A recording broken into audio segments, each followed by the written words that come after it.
And we're live. Check the channel. I always look at my devices on me. But we should be live, guys. Bear with us. Jack will check the channel. I want to move this cable, but I'm afraid my phone might be nudged. Try and shit me. Yeah, we're live. Alright, hey guys, welcome back to my channel once again. We're continuing on the Arkham reviews with good old Jack Griffin here. Hi, Jack.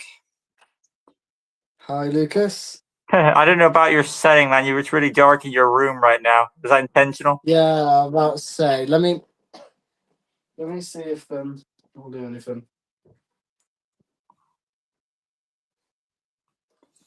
See if I can. It does look dark, doesn't it? I don't know. I'll see how far I could potentially bring my light and maybe. I thought you have like a main light, like I have. Yeah, but I don't. Well, if that actually stays, no. You ready now? I've literally moved it just for here, so. Alright, whatever. If that's what you're gonna go with for this review, by all means. But guys, before we get into Arkham City, there are 2 points I want to mention for Arkham Asylum. 2 things, I think just maybe 2 or 3. One, I forgot to mention about the final upgrade, which was the Ultra Bat Claw, which is the free grabbles you pull down and grab stuff. Is that Adam? Is Adam? Wasn't Jack born in the darkness like Bane? I didn't know Adam knew much about, that. About Batman stuff. But okay, thank you, Adam. Merely adopted the dark. I was born in it. So yeah, I'm assuming that's a quote from The Dark Knight Rises, isn't it? Yeah, it's. Luckily, I did not see that film. Thank God. You've not seen Dark Knight Rises? Well, I've heard a lot of shit about it, and I think if anything, I've done myself a favor by avoiding it. I'd say it's the weakest of the 3, but it's not bad. It's alright. So yeah, the Ultra Bat Claw was the final gadget I forgot about. It's probably useful. I think the most useful gadget you could argue because it pulls down the weak structural walls you can't reach, and it does help that way. I know nothing about Bane, but I just adapted to the dark. Okay. I'm assuming he's referring to his character in the Lynxy series. Who knows what he's talking about? Adam with these references, bro. I did not expect Adam to be watching. No, I did not either. Number 2, when it comes to the Riddler, I think he's best handled in Arkham Asylum because he's not overwhelming you. Whereas in Arkham City, he has 400 Riddler trophies and has those different trinkets and things. In Night, he has the whole racetrack thing, which is another crazy thing. Origins, he doesn't really have much of an impression, really. I would say in terms of character, either this game or Night does him best because of the whole revenge-esque aspect. Arkham Asylum is fine with the thing, but yeah, Arkham Origins when we get to that. Well, I'm just saying he's more focused on being the Riddler in Asylum than he is the other games. He starts to slowly become less the Riddler and more of just trying to challenge Batman. Then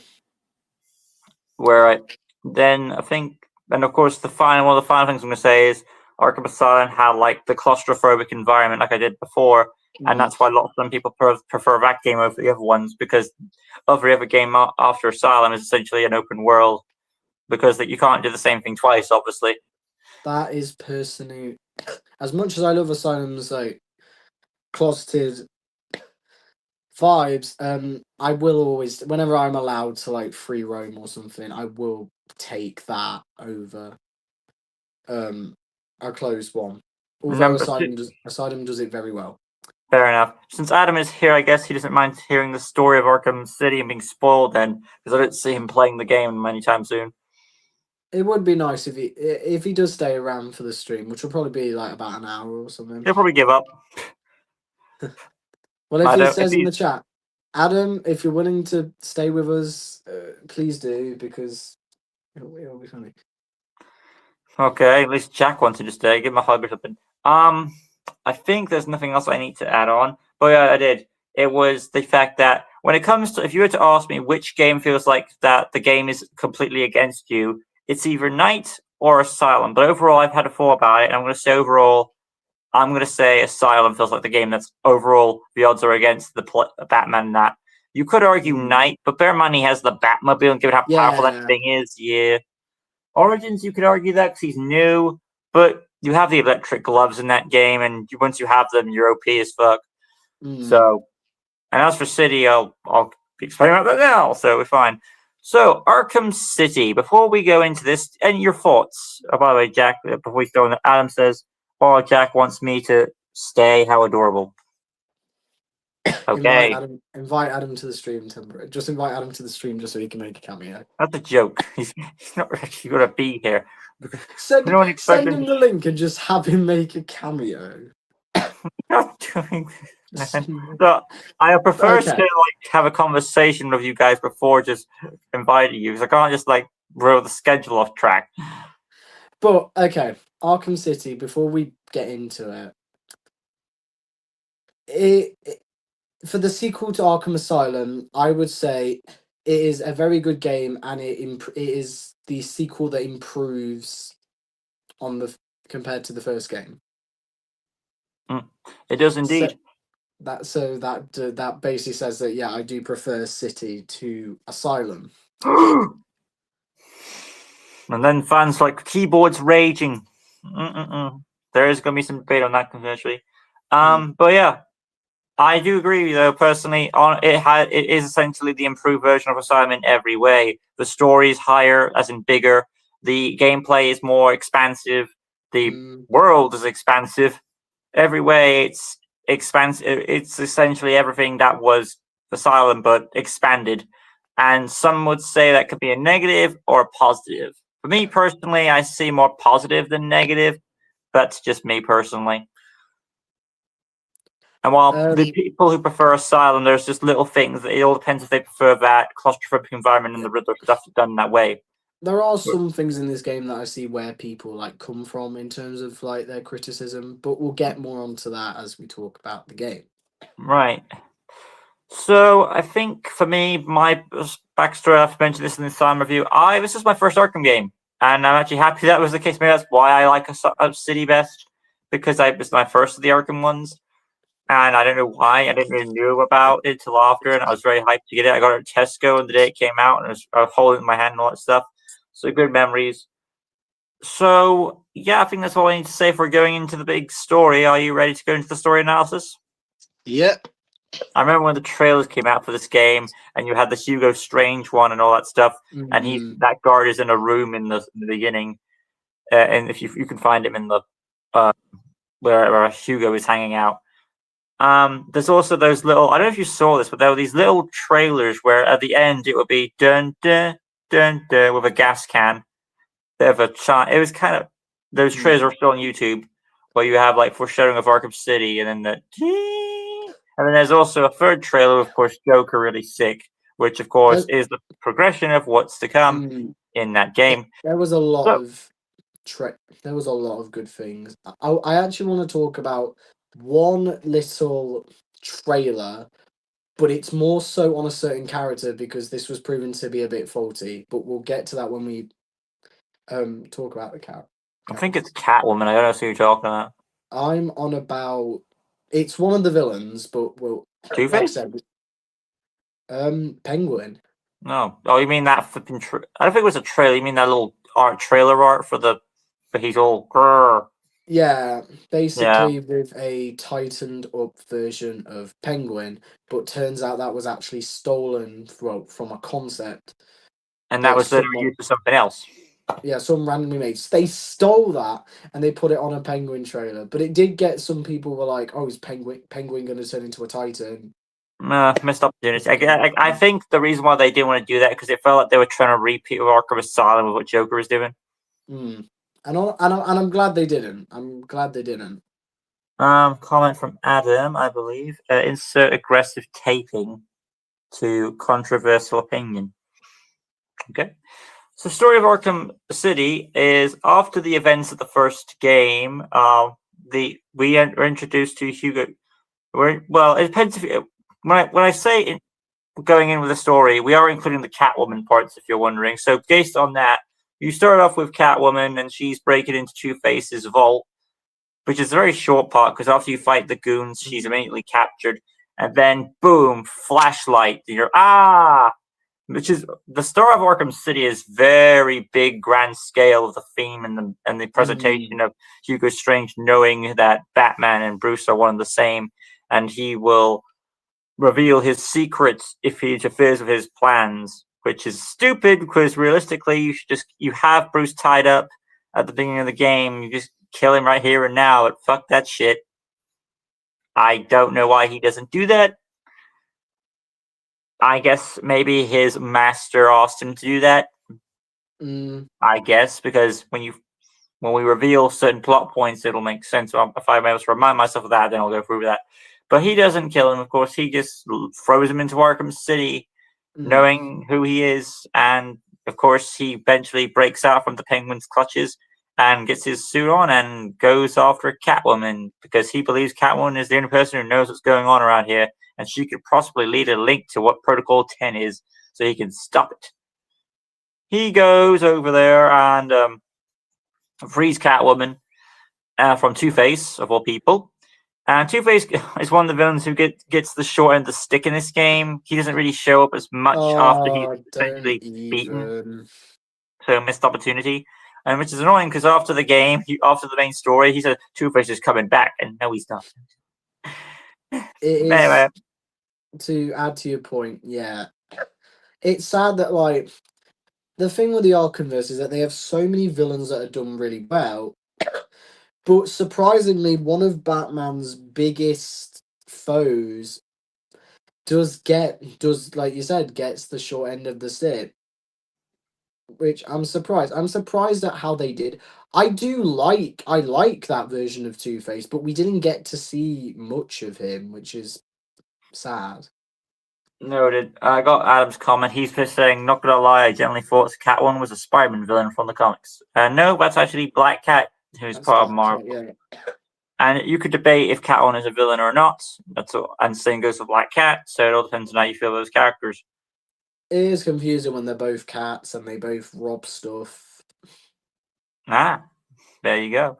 Continuing on with the story, though, after he beats Two-Face and he essentially which is basically kind of similar to the design of the one you get in the Dark Knight trilogy. He essentially asks Catwoman if she knows what's going on with Protocol 10. She basically says she has all she knows what's going on is that Jay. All she knows is what's going on is that Joker and Hugo are working together. I believe. Yeah, that's essentially what she says. I'll get on to this one. Hey guys, oh god, I'm picking another one. Hannah Phone's Archives. He's on both channels now. Why is he on both for? Oh, yeah, I've not heard. Hey guys, how are both of you doing so far? Pretty good.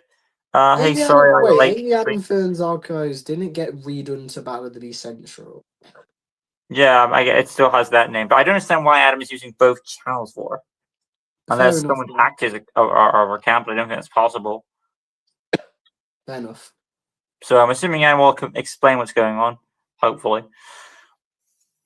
But yeah, after the event, after he sent Catwoman wanders off. Before she wanders off, she's tried to be sniped by Joker. Of course, we know it's Joker. His voice is there. Batman stops that from happening, and so he essentially tells you need to get out of here. Catwoman wants to stay, and then he eventually leaves the courtroom, and you are on the trail to find out, where Joker is. And on your way, if you want to go for the side missions, you come across Azrael first, and that's spoiler alert. Yeah, it is Azrael. But since Arkham Knight has revealed who it is, I don't care at this point. So yeah, the mysterious Watcher in the wings is basically saying, "Dark days are coming, Dark Knight, and I'm going to be spying on you." And essentially, you do his side missions one by one until you find out he's part of the occult, and he's essentially There's also Cold Call Killer, which gets activated. But I'm not gonna. I was gonna get into that one later, but I don't think it gets started right away. I've flown over to the church, and the phone has actually started ringing, and I have. Well, I haven't even got to the church. I'm just in the story I'm referring to. When you get out of the building, right, you come across Azrael first, unless you go down below the courthouse and you find Calendar Man. But yeah, so essentially he gets out there, he bumps into Azrael. I'm just going to go over the Azrael side mission, like I said. They basically foreshadows stuff that's going to happen in Arkham Knight, and it's kind of a letdown, really. It's not exactly grand as we expect it to be. But yeah, so kind of let down that one. That's another thing. Arkham City has a lot of side missions that are build up potential, but mainly Arkham Knight screws them over. So that's more of Arkham Knight's fault than his cities. Yeah. But yeah, progressing on with the story, he essentially goes to the church, which is where Joker is at. Harley Quinn is there. She has a new look. It's my least favorite of the Arkham ones, in my opinion. Yeah, she does get her outfit does get better in the Harley Quinn's. Reason is I'm bored. Fuck. Thank you, Adam. Right, so after beating up Harley's men, he essentially goes up to confront the Joker, who blames him for how he looks now, and he sets a trap for Batman. But now, if you stay in the clock tower, I don't know if you know this, Jack, Joker reveals some hidden dialogue that's saying how they're basically about their duality and how their feud goes on forever and stuff like that. But it doesn't really affect it too much. Hints, and then because a lot of people will obviously jump out because of the countdown, but if you do stay, it doesn't actually do it. You can jump out, and you can jump out whenever you want, practically. Because in the story, he doesn't want Batman to be killed. I don't think if you stay there for long enough, I don't think Joker even pulls you out no matter how long you stay in there. Until he just jumps out. I'm running it funny that would Joker... Well, actually, we'll get around to that. We'll get around to that at the end. Well, because we know in the plot why he needs him alive, because he explains later. Yeah, but it's a curious thing. Anyway, Cody's messaged me. Hi, Lucas. What is up with Lego Batman? Legacy of the Dark Knight is coming. Yeah, I'm well aware of it. I don't know if I'll be getting it, though, because I don't have PS5. So there's your answer to that question. I don't think I'll get it, though. I might, but... Well, you have PS5. As for this, essentially after he beats up Harley and Joker, he gets a tracker from the sniper rifle and goes off to Joker. On his way there, he encounters some other side missions, including Bane in the fucking Cranko building. Yeah, I did briefly mention this in the Arkham Asylum video. I also forgot another thing I forgot to mention on Arkham Asylum is at the end of that game you get free endings. Oh yeah. And now Jack Adam's going to his third channel now because he's really bored. Well, make yourself busy. I don't want to tell you, mate. Jack, give you some advice on what to do. Yeah, but the ending had 3 characters reach for the time container, those being Bane, Croc, and Scarecrow.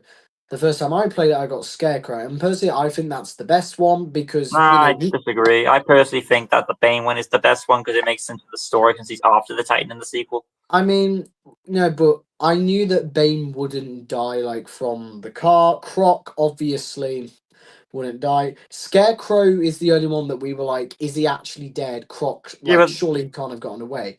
But for Scarecrow to actually still be alive, that obviously sets him up for... Yeah, but I think by showing us that he's alive kind of takes some of that weight off our shoulders, doesn't it? Yeah, but you wonder, when's he going to strike? And obviously he does not strike. Fair enough. To each their own, but I personally think the Bane one fits more because of the side mission he's given. Yeah, there is that. The Croc one is just like... I remember random. I remember those old videos when everyone's like, "Oh, we're gonna get Titan Killer Croc, or we're gonna get like a Godzilla-esque Killer Croc." We get nothing. Yeah, except for a cameo. Yeah, if you're able to, I'll get into that later. But anyway, though, essentially, we have Bane's side mission, which essentially there are 12 Titan containers, and he doesn't like the Titan. He wants to essentially gab you as a player to get. They split up getting 6 each. Batman destroys his half. Once you get back to him, more comments. Good God. And Adam, I played Batman game once. It made it up to the Crocodile boss, which was the first one, but I couldn't beat him, and I never went back. Adam is not an Arkham player like us. Now we know what his breaking point was. Croc. Killer Croc. Right then. Granted, I don't know how many years ago that was for you, Adam. I'm sure you've gotten a lot more smarter in games right now, so there's always a chance you could reuse it. As for the Bane side mission, wrapping it up, he turns out he wants the Titan for himself, and of course wants to try and kick Batman's ass for his revenge for the car. Batman reveals he was setting him up too, and he's asked him to find the Titan form to track it down, and he can destroy it. And there you go. That's the end of that side mission. The side mission itself, it is one of my favorites. It's nice to see, Batman and Bane have a fragile alliance. The only part of it that I don't like is the ending, because yeah, it is smart, but obviously this goes into the Bane being dumb part, where he just goes at Batman and he traps him behind um a grate. And yeah, people have actually defended this when they're like, oh, Bane was in a fight, so he's been weakened. But still, how Bane cannot break out of that, just it doesn't make sense. I wish they had actually gone for the more like Bane actually wants to get off Titan, because then it goes into his Knight-esque like riddle. But no, it's the bit where I'm like, okay, they make Bane a bit Okay. this. But apart from that, Adam the side mission mentioned that itself is he great. was on Xbox 360 and played the game, so he's smarter now, so we shall see. 2016. But yeah, you make valid points. I agree with you on that whole he should have gotten out of that cage thing. I don't know why he doesn't, because it's a weird way to end the side mission. Yeah. If you're going to do that, I think at the very least what he should have done is have his batarang aim at his pipes, then he roly-polies into the cage. Yeah, that would have made sense if he drained Bane. I feel like that would have been better. But I do like also how, here's a little detail. When you finish that side mission, if you do it whilst Protocol 10 happens, it's the Tiger Guards. I'm aware of that. Yeah, if you do it beforehand, it's the Joker. It's just normal thugs. And it is nice to fight alongside Bane, in all fairness. He does hit you in the fight, though. Yeah. Sorry, Batman. Get Not out really. of my way. He's happy to do that. Anyway, carrying on with the story, though, after he leaves, Batman goes across. He makes his way to the amusement mile, and on his way there, you see Scarecrow's mask on the bridge. So trying to say, yeah, he's gone, but actually, it's a tease for his new reveal of face that you'll see later on. Because and here's the thing: in Arkham Asylum, that was all. Some people didn't know that, but that was actually a mask, and now he's taken it off. He's actually grafted his face. So somehow, I'm guessing when Croc attacked him underwater, he took his mask off and damaged his mouth, and then the mask off. And then who knows what Croc destroyed. Scarecrow also changed his voice. Yeah, I go. That tells you. Goodbye, Adam. Take care, mate. Bye, Adam. After the bridge scene, he goes and makes his way to the amusement mile and eventually finds a way in with the main chimney. He goes in there and you make your way to rescue one of the doctors. I think I went over the church bit, but Aaron Cash was there, and essentially, and the doctors were there, including apparently a guy wrapped in bandages on the face. Yeah, we'll get into that. Suppose do I want to save it for later? Or do I want to get to it now? I think I'll get over it now. Save it for later, because obviously it goes into the inside mission. So yeah, but we've been discussing most of the side missions as we're going.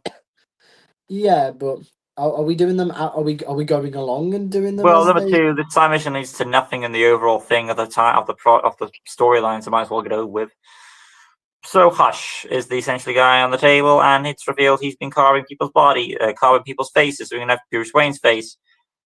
He ultimately traps him, and then Bruce Wayne is stupid enough to let him just walk out the door of Arkham City with no consequence because he's too busy at this point. Even if you did the story after, it asks more questions. Batman's okay. When he's doing the story, it makes sense. But when most of the progression takes place after the game for that side mission, and by the time I've done it, it just makes no sense why Batman would just let him go. At least have one of the psychics trail him or something, but no, nothing. Personally, identity theft is my favorite side mission. Despite its ending. In the game, it's going around solving bodies, and then obviously Hush. His design in this game looks so cool, and it sets him up like really well. That whole monologue and the reveal is great. His outfit looks great. Obviously, sadly, it doesn't amount to anything in Arkham Knight, but for the mission itself, it's just so cool, and I love it so much. Yeah, the ending's kind of a bit wishy-washy though, and then it's more the issue of Arkham Knight. But there is some bit issue. Some of the blame should go to Arkham City for like Batman being a bit stupid. Yeah. Your static is back, by the way. Oh no. I hope Adam doesn't have this issue. But yeah, I hope you get it sorted. Progressing on with the story though. Where was I at? Oh yeah, he's crossing the bridge, makes his way to Joker's place. He finds the doctor he has to rescue. He has to go and rescue her first. After he does that, he gets his neck.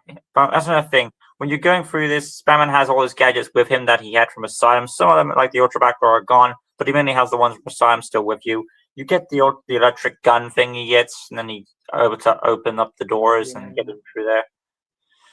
He eventually gets to Joker's office after fighting one of the two Abronchi twins, and it's Mr. Hammer. It's Mr. Hammer. Your voice is still staticking. I don't know what to tell you, mate. I'll be back in a minute. Hang on. So he'll be back eventually. After he beats Mr. Hammer, he goes up to the manager's office to confront deceased Joker. I should mention this when Batman's going to the smelting chamber. You do hear Harley say the line, "Oh, Mr. J, you look perfect." Mr. J does look perfect. Then your voice is back to normal. And then Joker says, "Be quiet, Harley," which is a bit confusing, but that'll be explained later. If you pay attention to all these little, that's the reason why I like City, because there are so many little details and hints and stuff that will foreshadow later story elements of this game. I think this one has it more so than Asylum does. Asylum may have had some of it, but not to this extent. Yeah, this game definitely has it more than. So he goes up to the manager's office and gets knocked out by Harley and Joker, that's another thing that's a bit weird, because you have a Joker who's supposedly dead on the chair, and then when he turns around, another Joker knocks him out with Harley batting on the ass. So question mark there.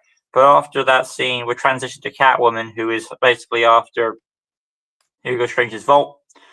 She wants to get a loot back from him as well. That's another thing. She wants to get a lot of loot from both Two-Face and now Hugo. She needs Ivy's help, and she goes trailing after her when she gets her gear. And when she gets there, she's not as powerful as before, which is a plus for us, but she is a bit formidable. Once you get through that, she eventually agrees to help you. That's for later on, because it transitions back over to Batman, where Harley's about to take off our mask. Joker's like, "No, don't do that." And he says the line, well, she says, "I want to know who he is. No one's who they say you are. Why spoil the fun?" Which is something. There's something to that line that I want to get into later, which is important, but I'll explain why later. But after that, essentially, he essentially tells Batman that he's put his blood in him, and he's also sent his blood to the hospitals as well. And the reason why he's done this is because you good? Yeah, I'm good.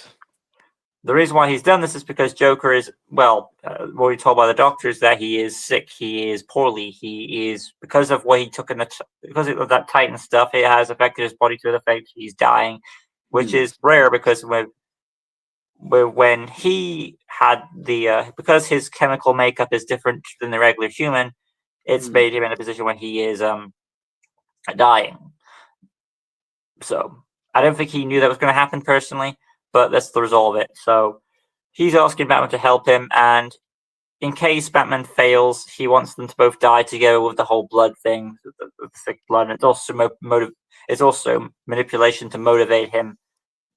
But he also has to have the hospitals as well, because Batman's okay if they both die as long as he's stopped. There is one line that does throw me off a bit in that scene. It's a fantastic scene, but it's when Batman says, "So we both die, I'm fine with that."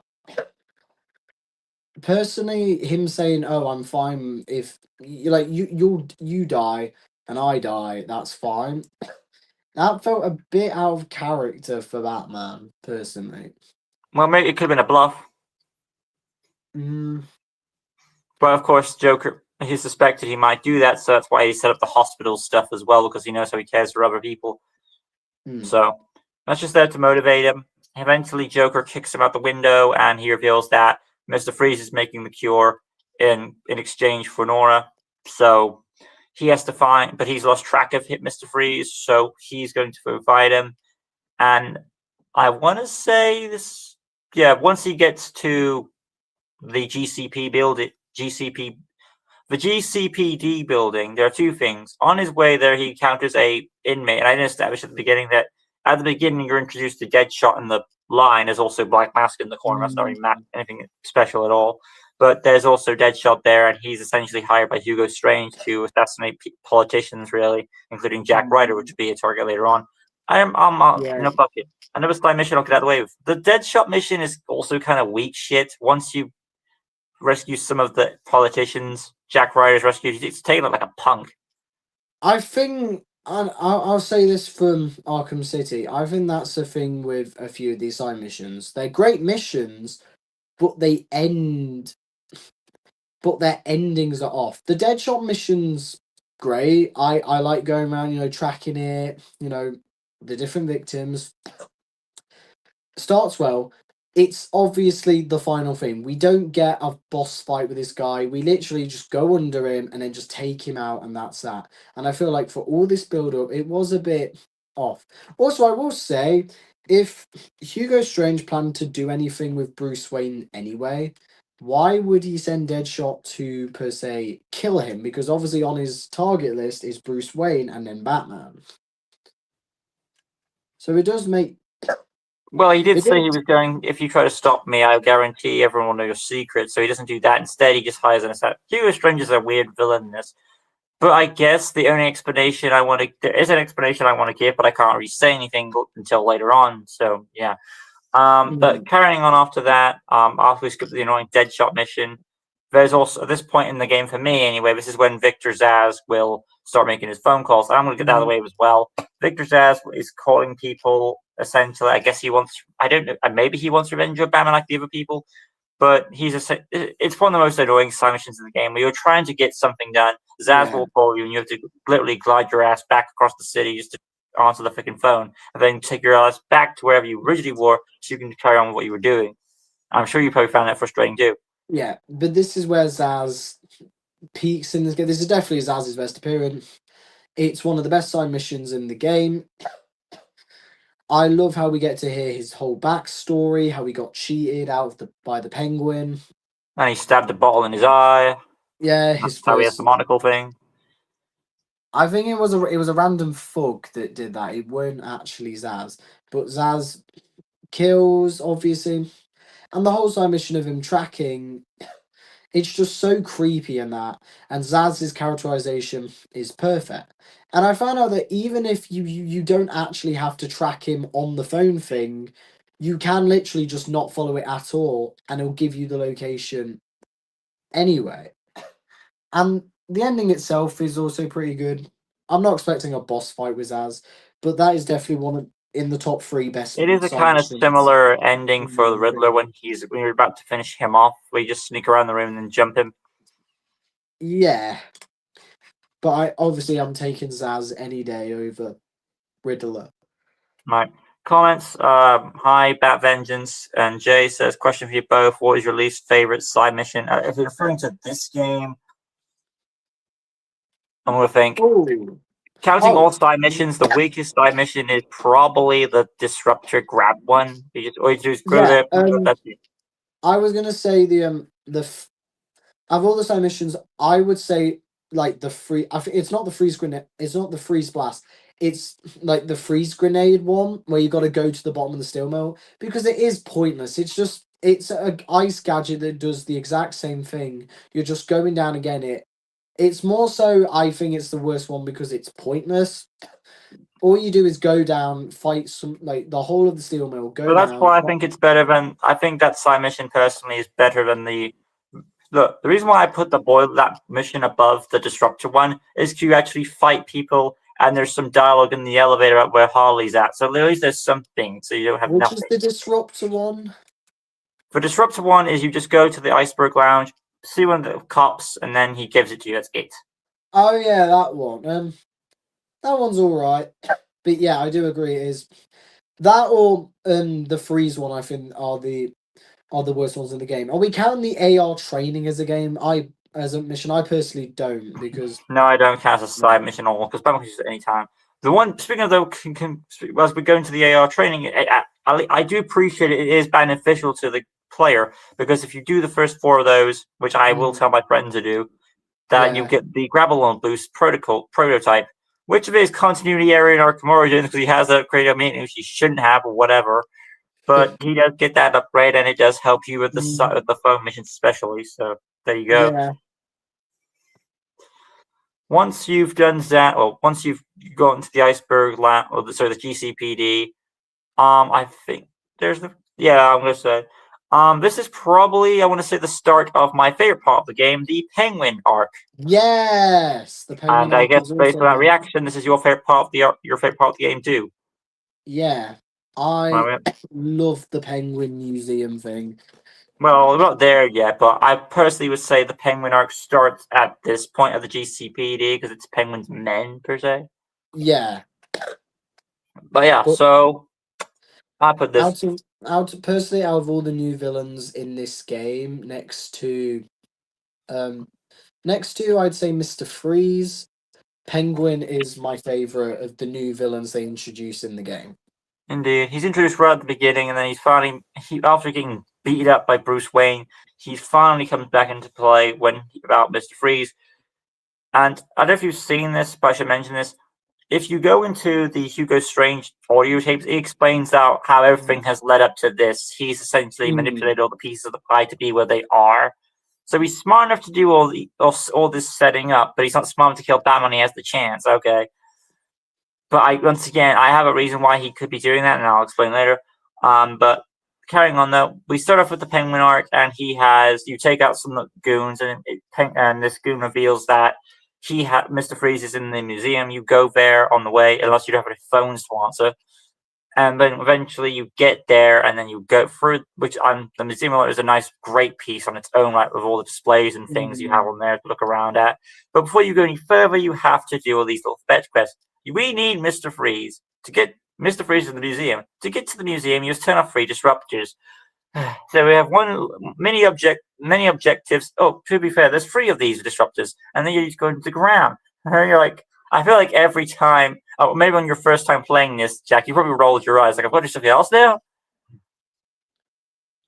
Pardon? Right? Did you have when you had your first experience with the penguin thing? When there's always like, you have to do this disruptor. Oh, now you got to do this other thing for us too. Oh yeah. That got probably annoying. Personally, no. Because No. that's something I really like about the whole penguin section. Obviously, everything has its purpose. The only annoying bit I'd really say is that obviously we've got to go down to the subway to get the final one. Yeah, pretty much. At least explores that area. And you Yeah, can't use your cryptographic sequencer because of the jamming signal, so you're yeah, out of and that. it does set it up well.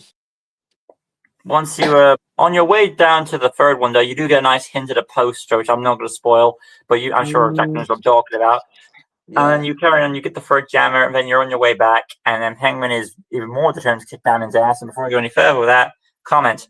Bat Vengeance question to both of you. What's one side mission in Arkham City that you wish lasted longer or didn't end quickly? Maybe the Bane one, or work the ending a bit? That's a good question. You could argue the Deadshot one as well. Definitely the Hush one needs something.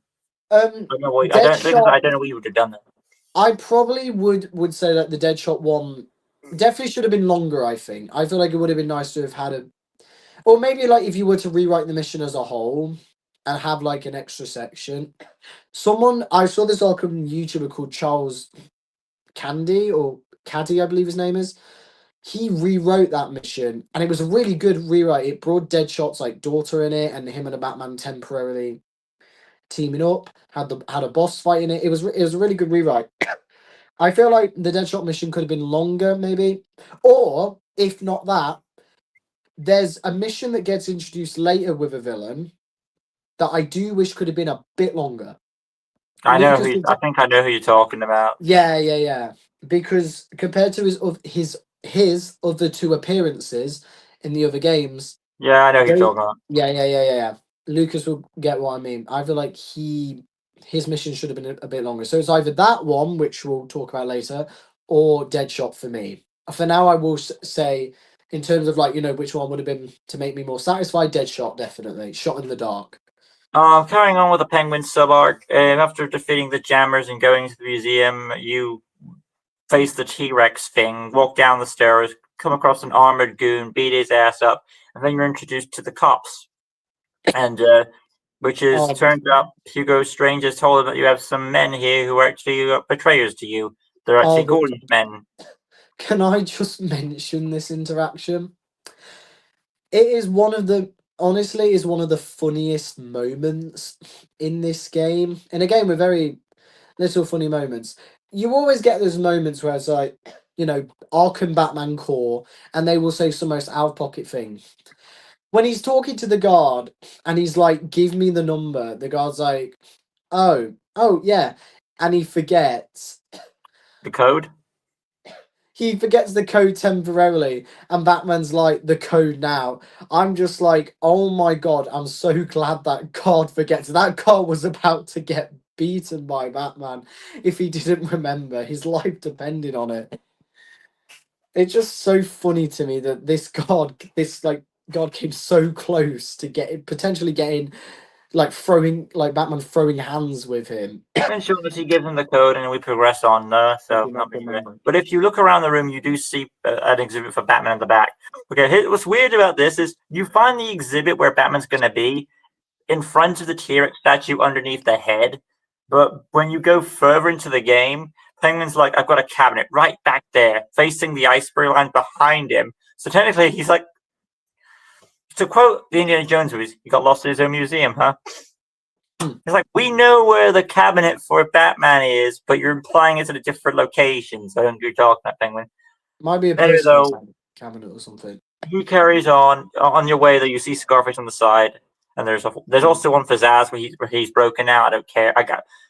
It just makes when you find out more about the Zaz thing, it makes sense why Penguin has him for revenge. Mm.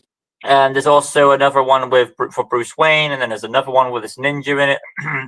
Progressing on, of course, through the story.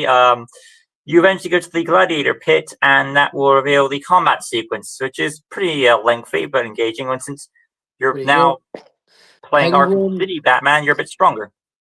yeah. Penguin has in terms of this is him after the obviously being introduced at the beginning of the game. The fact that he has such a sick introduction where the guard's running, he just shoots him in the back with his umbrella. Technically, it's not his Reve- introduction. He was introduced in the game before this. reveals him. And also, I love in this cutscene, you really feel like the power that Penguin has when he gets the guy to light his cigar for him.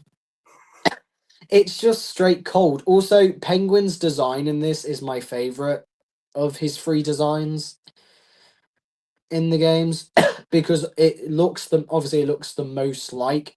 I mean, obviously Arkham Origins, but obviously it doesn't have the monocle, which I love how instead of it being a traditional monocle, it's a half of the bottom of a broken glass bottle, which has been wedged into his Face. eye. Yeah, his face. I thought that was a very creative take on the monocle. Also, question, Lucas. Do you like that in this game that Penguin has a Cockney, a British accent in this game? Doesn't he normally have an accent like that in most sources? Normally, he has a typical American or gangster voice. It's fine. But, It's fine to me but because it's Nolan North, and Nolan North does a good job. yeah, I really like the fact that to make him unique as well that he's British. I love the fact that they went for the Cockney gangster one. I thought that was a very that's why I love Arkham's Penguin. I thought he was a very unique take on the character. He's one of my favorite versions of the character next to well, to be honest, there ain't really many, but Colin Farrell did very well as Penguin as well. Comment. I have a question for both of you. Do you think the twins in City would have worked for Two-Face henchmen? And if so, do you think they should have been in Night?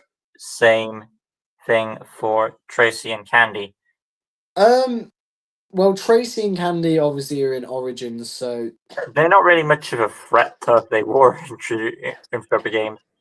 Yeah, there are some characters that are literally there.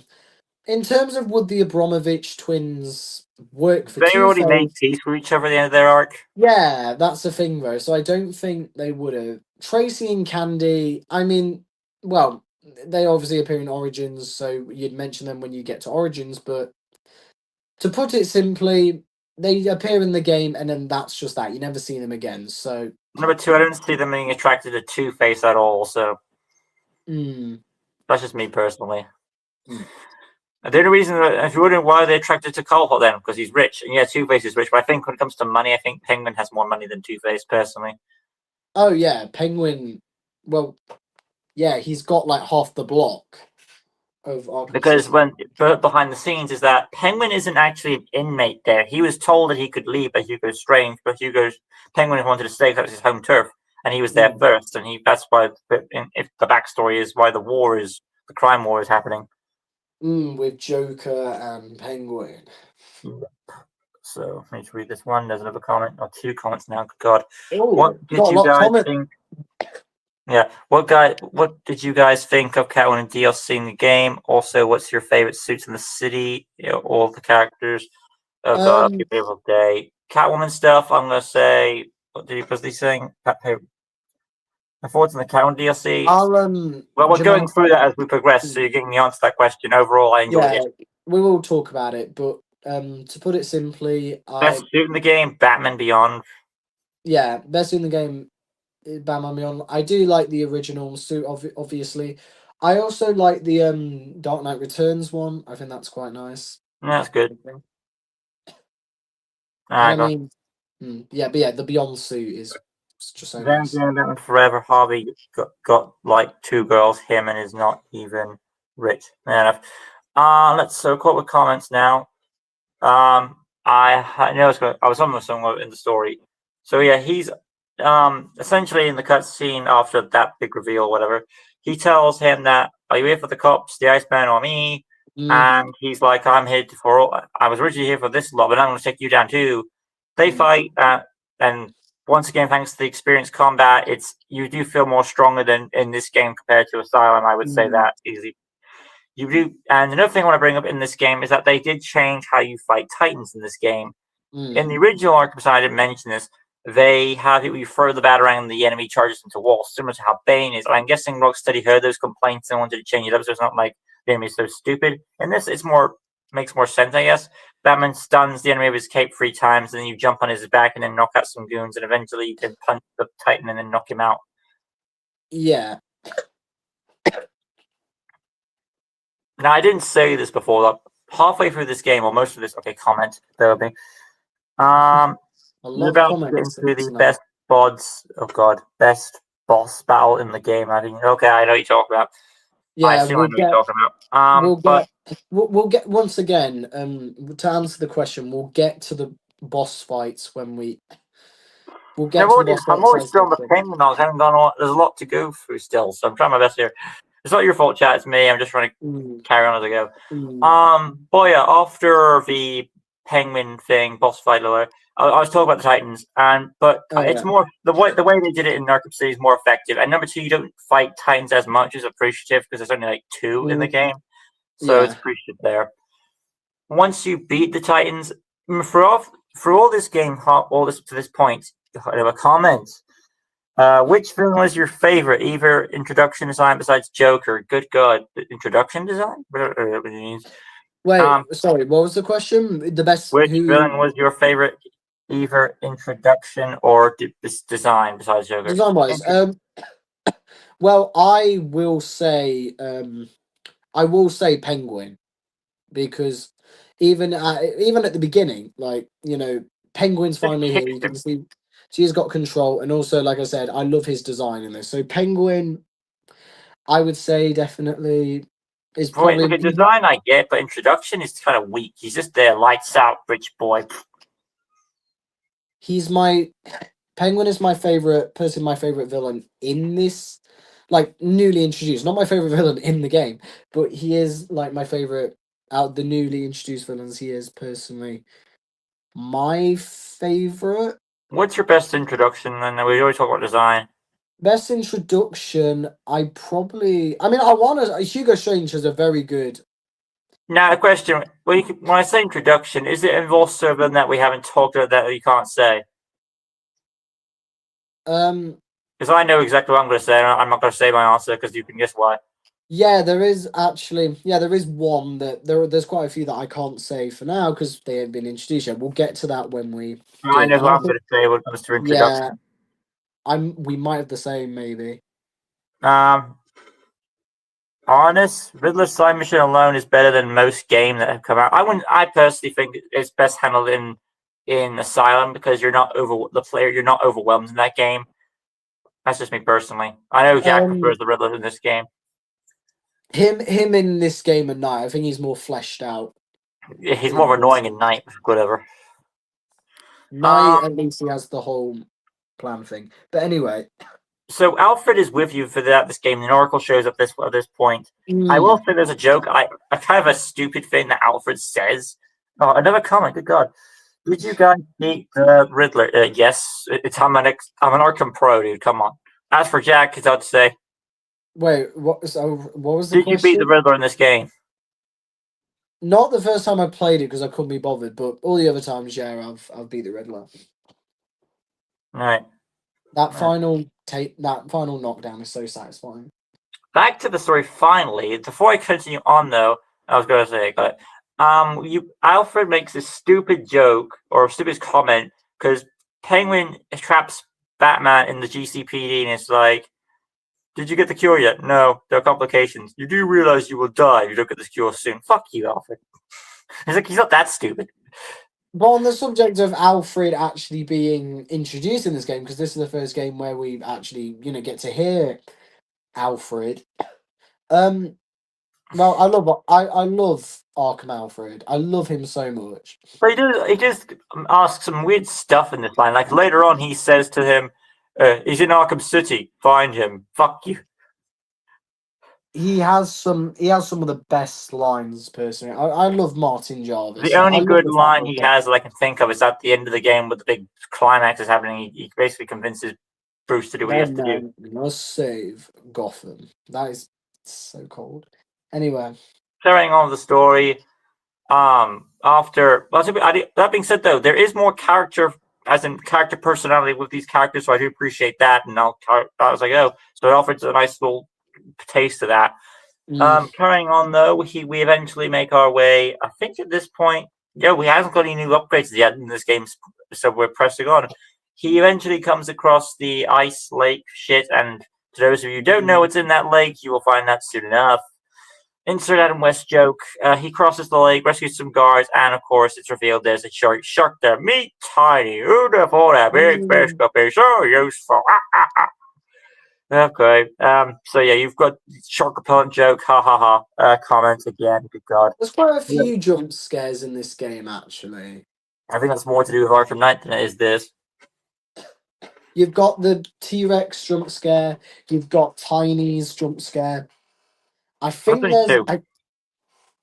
there's one more. I mean, technically, you could say that a later boss has a slight jump scare, but I don't think so. We are getting Batman Arkham Knight and Batman Beyond skin. Fuck, I think it's a curse word. F4 Lego, Batman Legacy at the Dark Knight. Alfred being direct and upset makes perfect sense and great detail. Thank you for that. Appreciate your comments. Carrying on with the story now. I'm trying to figure where I was. Oh, yeah, the ice lake ship. He effectively crosses it. Now, this is where you can take different choices and paths and stuff. Because if you want to get through the Arkham, this whole subplot the fastest, your best bet is to go and rescue Freeze first, who is on the other side of the lake.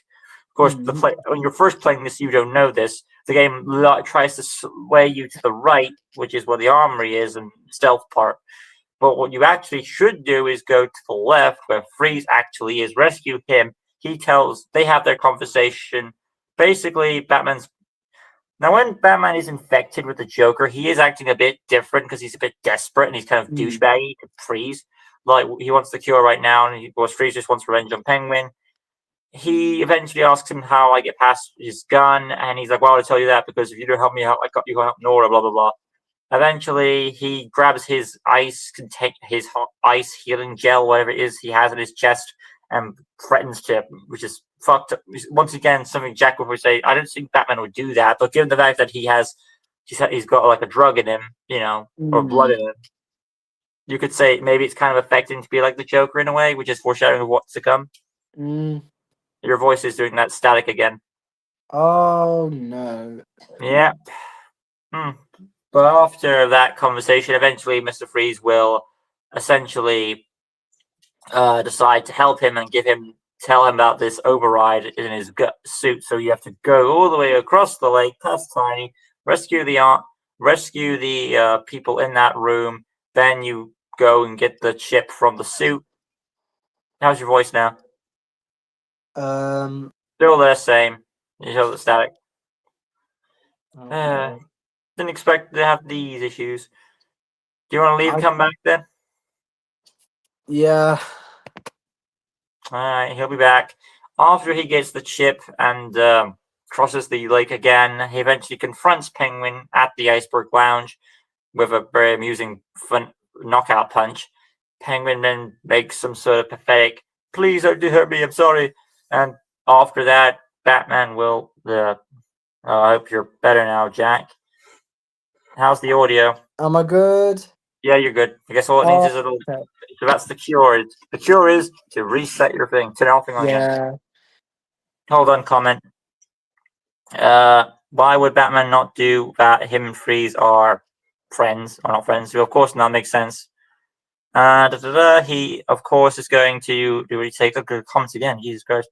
He, of course, is going to do what it takes. Besides, it didn't even hurt him, really. Well, that's debatable. Batman Arkham Mid-City.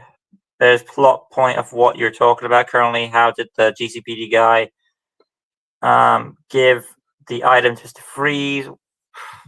Well, I'm sure that I'm sure all he's doing is Batman's got this for you. So he's not going to hurt him if Batman's trying to help him. I'm just saying. He confronts him, I said, he knocks him out of a cool knockout punch. Penguin says, sorry, don't hurt me, shit. And then, of course, it's trap, he releases the ice on him, and then, boom, we're introduced to you-know-who, Solomon Grundy. Then we get our first big boss fight of the game, and essentially it is kind of pretty cool. Well, that's the thing about Arkham City that is a highlight of the game. There's actually good boss fights in this. To be fair, there was a Silent Poison Ivy's fight, but that was more irritation than good. Yeah, City definitely steps up when it comes to the boss fights. You think you get about 4 big ones in the game, because there's that one, or this one, Solomon Grundy's fight, and then there's another one.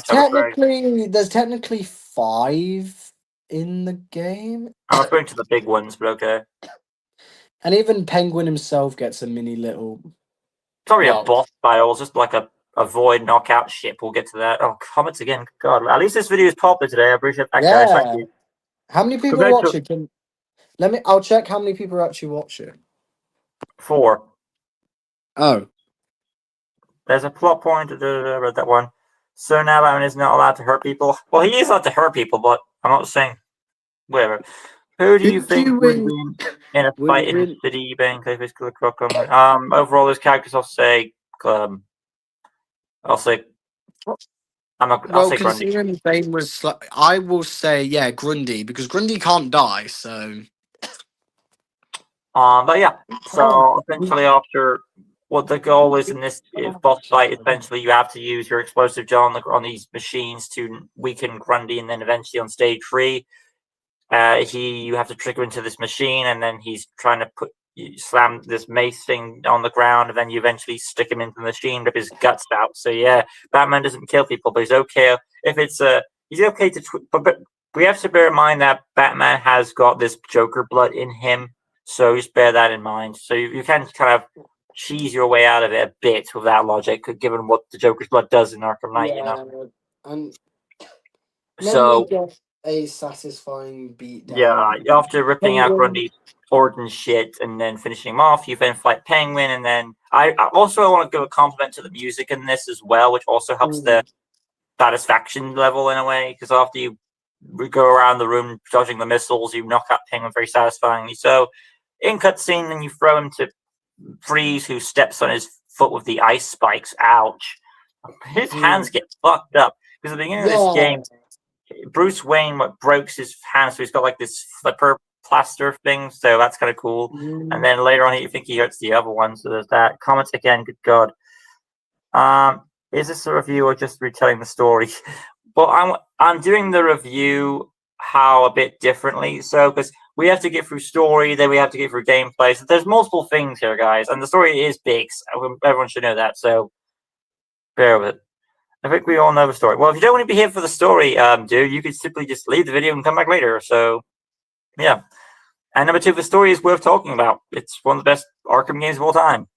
They're going to talk about those villains later on, I'm sure. Yes, thank you, Jay. I appreciate the support.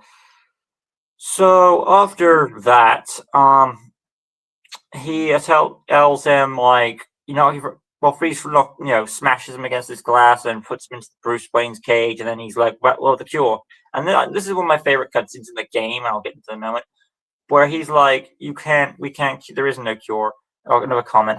I agree with you, Lucas. It is pretty full retell story. You've reviewed the story about retelling it. Well, look, essentially one of our commenters is like, what's the point of retelling the story, Jack? Because it's a review, and it's also a very good story. So, and like I said, if you don't want to be here for the story, you are free to leave. No one is forcing you here. You don't have to be for that section. So just so you know, you have right to leave. You don't be here for that part. And there are people here who would like to hear our thoughts on the story, and I'm trying to get through as much as I can because there's a lot to go through. We're still trying to learn the Penguin arc. But anyway, though, in that cutscene, he's like, "There is no cure because we can't have the cure because it degrades too quickly. It needs restoring." Comments? Oh my goodness! What are your thoughts on it? Whatever it is, I don't know what you're talking about. I'm a nuisance. The PM2 agree. I'm caught up with comments. He says you need restoring enzyme, and then Batman's really like, "I've seen this before." Well, I'm getting through the story, man. The story overall, I really enjoy in short version. Would you agree? Yeah, I do agree. I do agree. Yeah. Right. So restoring enzyme, Batman knows what this is, and that is he mentions like, what if I know of a person who had this enzyme for centuries? What man? Ra's al Ghul. That wakens the ninja in the cage, and of course, comment again. You haven't told your thoughts. You just what happens. Look, dude, I am trying to explain the story. Should I explain this again, or do I need to explain it? We are telling the story, and we are giving our thoughts on the story. We always, that in the short version is we enjoy the story, and overall, we are going to give our thoughts on the story when we're done with the story analysis. And number three, if you like, I was multiple times, if you don't want to be here for the story analysis, you can leave. I don't know, because you're leaving each comment about retelling the story. And now he says, okay, continue. Okay. And then Jack gets up. And now I'm gone because I just need to Well, once again, Jay, I appreciate the kindness. Thank you. But like I said, though, Arnis, no one's ticked off at you. It's just like, I don't really get it. If you don't want to hear the story analysis, you can just leave the video. But yeah, so. Carrying on, because if you do want to skip past this, Pastor, it would help that he doesn't have to stop every time I comment. Well, I do, because I like to be respectful to the people putting these comments in, and that's just me. And if that's the case, Jack can read out the comments when they come. Yeah, I'd actually love to read out the comment. Thank you, Jack. I appreciate that. I'm not allowed to share thoughts. You're allowed to share thoughts, man, but I'm going to get my feedback on you as honest as possible. He doesn't have. Okay, I'm caught up. Okay, The last thing I read was I'm not allowed to share thoughts, and I've acknowledged that. So just keep an eye on the comments as we go. They probably will. I wouldn't be surprised if they jump again. Yeah. Carrying on with the story next. I want to get through this. Let's see. Where was I at? So off topic, but your glasses look sick, Jack. Okay, weird comment. Okay, Jack, you still there? Off topic, but your glasses look sick. Oh, thanks, Real J. Yeah. Yeah, if I have to check the comments, I will my camera will disappear for like temporary. But Real J, thank you so much. Thank you so much for the compliment. I really appreciate it. You were at the ninja part. Yeah, thank you. Finally telling you the story. After the Lucas, leave. Don't worry, bro. Leave the comments to me. Whatever, I'm done with those comments left. The comments are starting to slow down the story analysis range, so I need to really get on with this. I'm not trying to rush this video, but there are other places I have to be, importantly, but I still try to get this video done. Whatever, though. Story. I'm going to ignore comments now. So, in Ninja Part, after he's like, Racial Ghoul has what we're looking for, but he's dead. Okay, can't get him. Turns out there's a ninja there who actually reveals. That's a bit all essentially elaborate. How convenient there's a ninja there to reveal that Racial Ghoul is in Arkham City. And people say it's a bit suspicious. How can Racial Ghoul be in Arkham City? He's not an inmate because he's like a world conquering type villain. It's a bit strange, pun, but it's later revealed why and how he's here and all that shit. So eventually, the ninja leaves. You follow the blood trail, and at this point, we get Oracle's bullshit, where she's like, "Well, you have to. It's about Talia, isn't it?" And like, no, it's not about Talia, dude. Don't let her get involved. Yeah, we get it. Bruce Timm, your old fan fixer up Barbara and Batman. Okay. Oh yeah. After getting that out of the way, Alfred's like, "I need a new upgrade. I need another upgrade just to be dispatched to me." Robin eventually bumps into him, gives him the upgrade, and then they track the ninja where it needs to be. And he's like, "Here's some blood. Look into it and get out of this game because I don't want you in it." He goes on his way to where Joker's underground is, and you find out as you're going through that Penguin is eliminating. Joker's eliminating Penguin's thugs, and on the way, and they're either killing them or joining Team Joker. After you get through the sewer system, you eventually make your way to Wonder City, and after some trials and tribulations, you eventually unlock the secret vault, and then I know the comments, but that's not my concern now. So after you get through that, I think what I'm going to do is we're going to get through the story analysis, then I'm going to get to the comments. So that's probably the best thing to do. So just keep. I can get to them now. Actually, Fine. Arkham City is just old Gotham. Below old Gotham is Wonder City. Ra's al Ghul wasn't arrested. He was just in Wonder City. Yeah. But for story reasons, it is possible that he was also there. Noted. After Batman gets in there, he tricks Talia to saying, "Comment." You want to go answer that one? Well, I'll let them build. I'll let them build. Okay. I'm just trying to do the right thing here, and that's all I'm going with. But anyway, story-wise, after the trial, Batman tricks Talia into pretending to join their side when actually he's just trying to trick him to get close to Ra's to take his blood shit. Talia finds out about deception on the way. It is a good visual of the trials, but what's weird is that what's weird of these trials is that Talia acts like that they're very tough and hard, and someone's criticized that they aren't hard. But when you compare it to a normal human, if the challenger doesn't have like a grappling device, you can't get through these trials. That's the thing, though. Like to Batman, they're easy because he has the right equipment. To anyone else, if they did it, they can't glide. They don't have like the right things in order to do them. I have high cholesterol. What do you mean by that? I'm trying to do the best. Yeah. Adam Ferns is back. Yeah, best thing if you got things to do, Lucas. Yeah. Yeah, so we best get on with the story now. Well, there's a comment just said that I have high cholesterol. What she means by that, but I'm trying to get through as fast as I can here. Just carry on, bro. Whatever. Anyway, carrying on with the story, after he beats the trials and gets to the final trial, this bullshit happens with kill me, replace me as the head of the demon. And of course, Batman's one rule is that he won't kill anybody. So I didn't know what Batman was expecting to do. He was going to come in here, and how else would you have gotten the blood? I don't think Batman's going to let you walk. Race is going to come over. Well, he's willing to let you kill him. Is he willing to, like, maybe he should have played along with the facade a bit longer, grab the sword, not kill him, of course, but inject the gel boom. But no, he doesn't do that.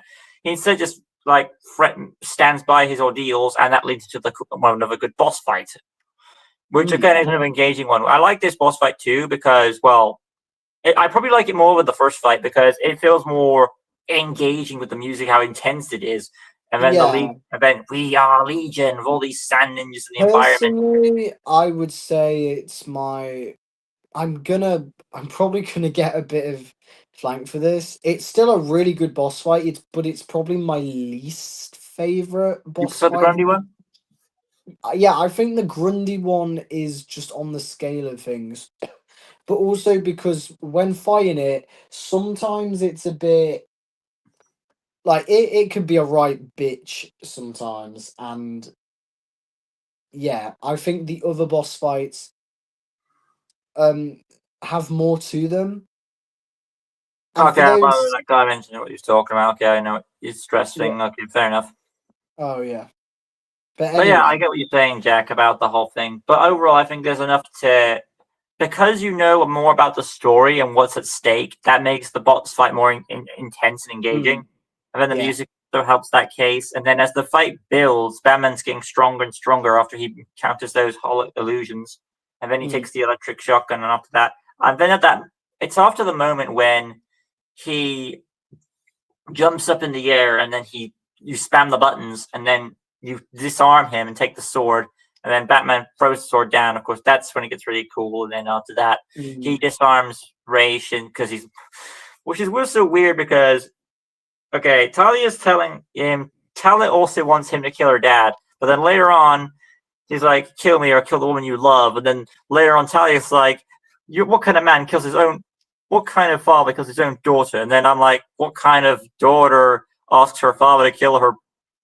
What kind of daughter asks her boyfriend to kill her father? You know? Okay. Talia in this game, I don't really have much to say. She is there, in all honesty. She doesn't really do much in this game. In all fairness. Yeah. But in a way, she's kind of a plot point to progress the player, but okay. So she's all rewarded and all this. It doesn't really matter in the end. So carrying on. Progressing on, you get the blood from Raish, and then you make your way out, and then you get on talk with Robin. I did skip this over, but at one point Batman was sick, and then he saw a vision of his parents. Okay, Bruce, he's well again. Essentially, he's on his way to Freeze to finish the cure. But on his way there, two things: if you go the opposite direction, you do come across Killer Croc.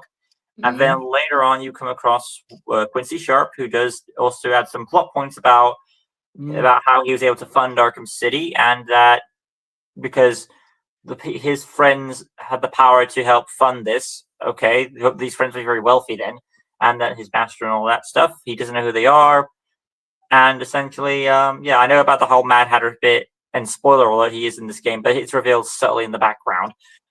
But yeah, so essentially, he's involved. Quincy Sharp was manipulated by Mad Hatter, hired by Hugo Strange to mind control him to help things put together. Comments are spiking again if you want to address them. Yeah, let's have a look. Talia represents a life he could have if he abandoned his ideals, leader of the Assassins movement. Yeah. Yeah, I do agree.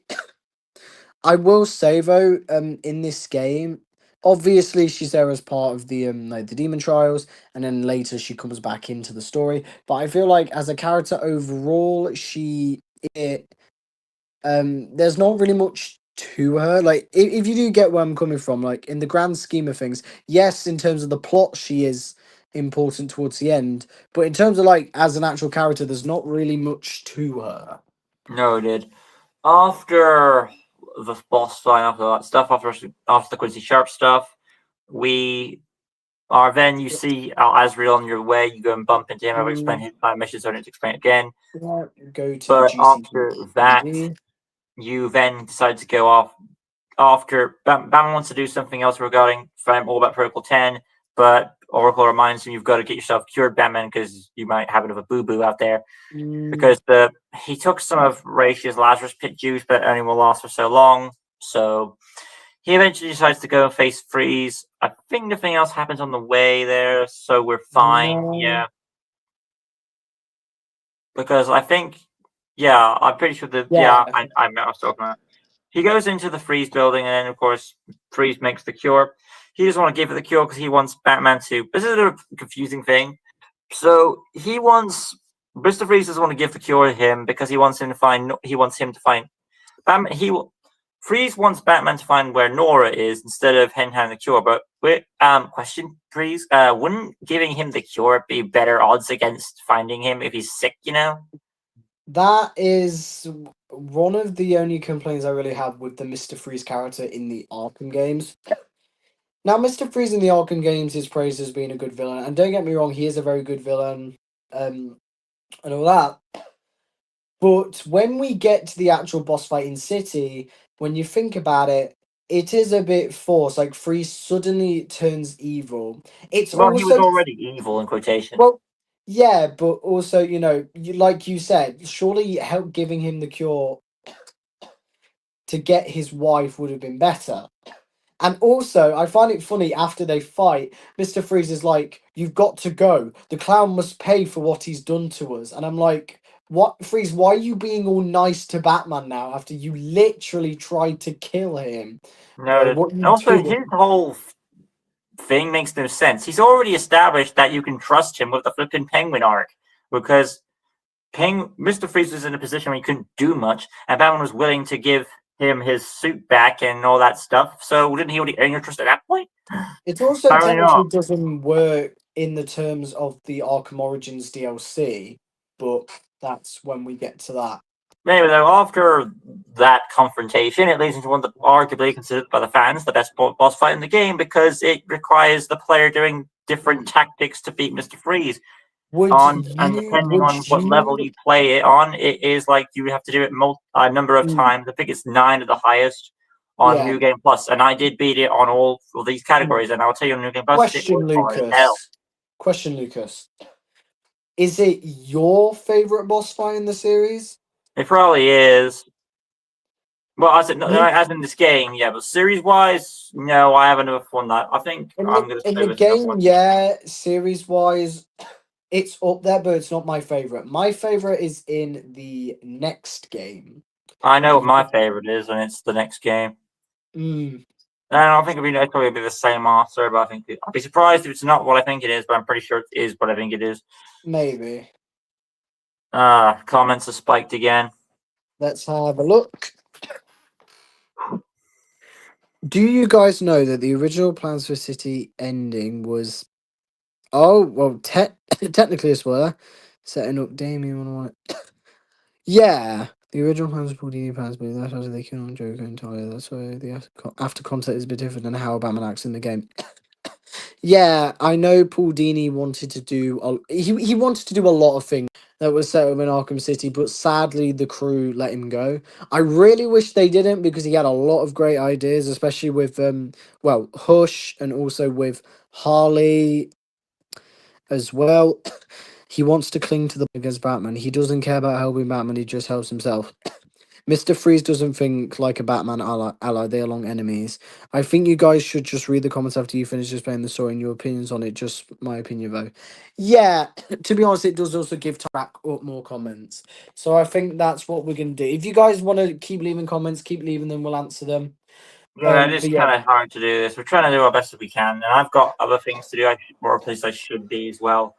But yeah, we'll wait until we'll wait until we finish the story, and then we'll go to the comments. But to answer them, yeah, Mr. Freeze, it is a bit confusing. Also, the original plans, which personally, Paul Dini set up a lot, and I wish they had gone through. I wish they had. I guess they don't want to. I think their argument is they don't want to rely on him all the time. But if you're doing a Batman game, shouldn't you? Because you can do whatever. Anyway, I mean, though, Paul Dini is one of the best. Not whatever. right. Yeah, anyway, story. Where was I at? There was a Freeze fight. called. After Yeah, Paul Dini is one of the best people to do any Batman project with, really. noted, after he beats Freeze, he's on his way to get the cure back, and of course, have that stupid line of, "Okay, I'll give you this Freeze grenade, now you're on my side now, okay?"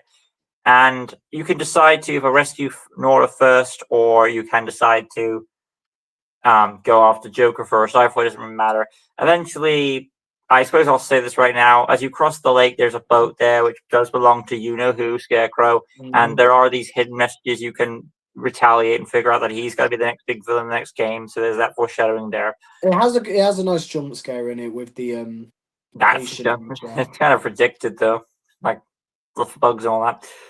Then we get to the Joker's lair once again. It's all armor. His armor. It's not as I wouldn't say when it comes to like who has the more secure facility. It's probably Penguin still because he has the jammers, the goon fight. Then he has a few knife goons and armored goons, and he has the shark, and he has he has a Titan in there. He has Armored He has goons. Mr. Sickle. Yeah, so I think Penguin has more to offer in his armored lair than Joker had. Joker has some snipers on the outside. You get past them, eventually some stealthy stuff. Then you have that current you have to fight against. Once you get through there, the goon fights here and there. Then the boiler room again, stealth fight there with the mines. After that, you would pick snipers outside the office. You go inside and you get the hardest goon fight in the game. Before we get into that, though, there is a cutscene, and it originally, for some people, it's one of the most important cutscenes of the game. Joker's at the mirror, and he's putting on his lippy, and then he turns around, and before this, I didn't say this. Joker has taken. Okay, let me explain. Joker took the cure while they were fighting.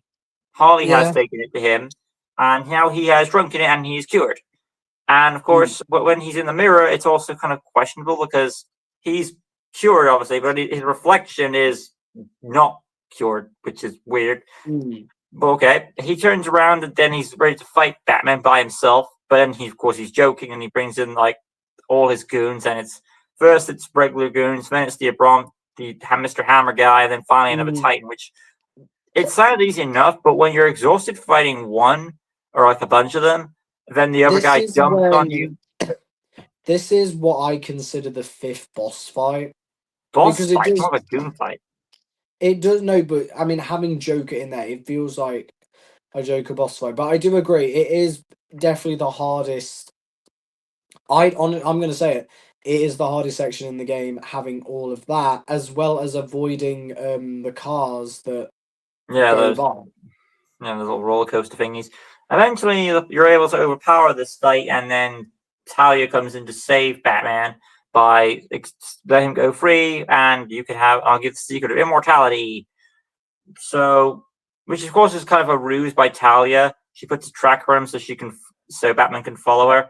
Now, this is what I'm going to get to. I'll get to this. This is Talia's overall plan. Her plan is she wants Batman to follow her instead of because I think I just saved that actually for reasons I'll explain later. I'll say that for later actually because I just remembered something. But yeah, Talia has reasons for her motives, and that's why the tracker's there. But anyway, though, after a Catwoman scene of convincing. I know the comments are spiked again, by the way. But like I said, we're going to address the comments after we get to the story at this point.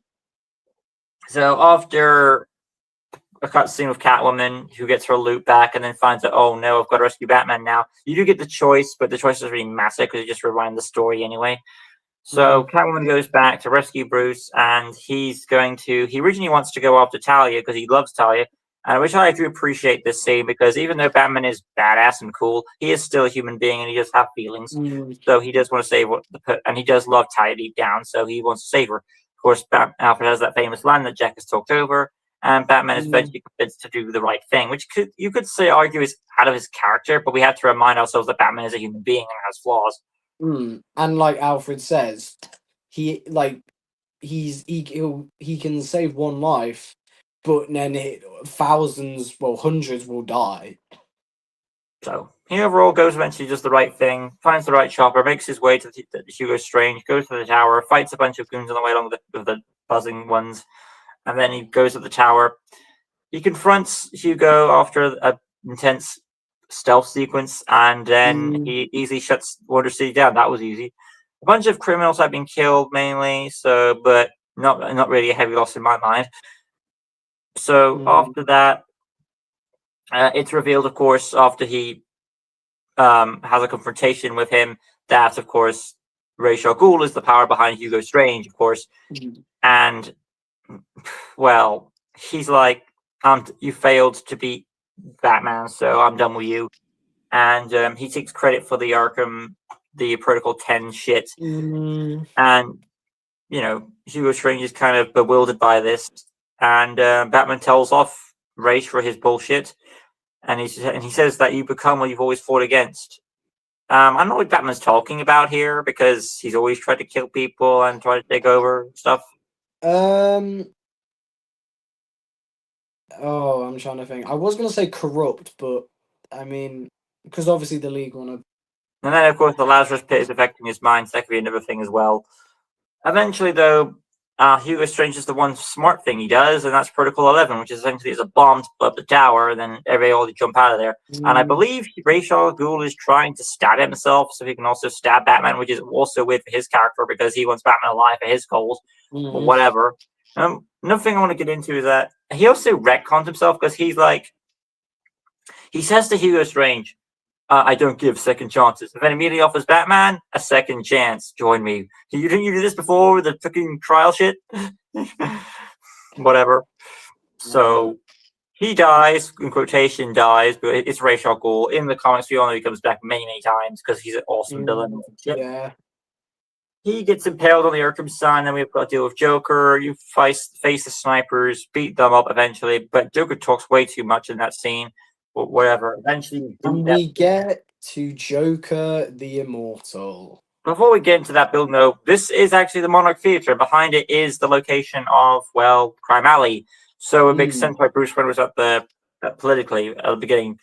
Well, you get into there, and eventually he tries to tell him to not do this. Talia breaks loose, which she could have done at any time she wanted, it seems like, and stabs Joker and then she makes a good point. You would never do it. You left me no choice, and we as fans all know that. Like, Batman's got no balls to do it, so makes sense. Batman does not kill. So he's like, it's over, but of course it's revealed actually it's not over, because after some flashback shit, he puts two and two together with enough hints throughout this game, implying that something bigger is going on, and then shot in the chest for Talia. Yes, it turns out that the Joker is actually, a lot. There's two Jokers, essentially, and of course the real Joker is over there, and Batman says the famous line, "It was never you." And here's the thing. In this game, it's up to the player to decide how much of it is Joker and how much is not Joker. So that's up to you. And then the joke. Yeah, go on. I personally would say all the phone calls. Like, whenever all the phone calls, I think, are the real Joker. With the hints, especially with that. How do you keep a secret from the world's greatest detective? You stick it right under him, right under his long, pointy nose. And then whenever Joker, you saw him in person, apart from the first bit, that was the fake Joker, who obviously is revealed to be Clayface. Yep. He eventually. I like how but as I was saying before, when it comes to introduction, that is probably the best villain introduction because he is the actor after all. I believe that's what you were going to say too, Adam. Jack. I was originally going to say Solomon Grundy, but now that you mention it, Clayface definitely. I mean, for most of us players, it was a big shock. So that is a real. And of course, I like how it's done. Since you played this first, when you I'm on my phone. I don't give a monkey's what you want.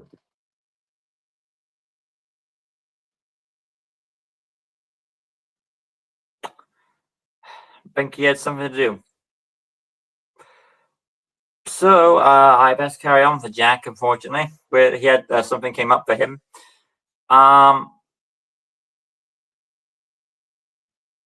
Where was I? Great. The Joker stuff. Well, as I was saying, you're back again. Are you fine now? Yeah, sorry about that.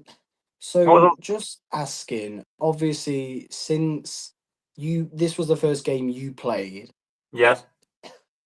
and back then, did the Clayface twist come as a surprise to you, or had you like realized throughout the game? Like, did you figure it out, or were you like genuinely shocked by the twist at the end? I mean, I forget really, but I think I knew there was something. There had to be something else going on, but it wasn't as a grand reaction as it was. But I was more like, oh, that makes sense. Okay, fair enough. How was it for you? Um, well, sadly, because now social media is all there and that, and with all this, I had it.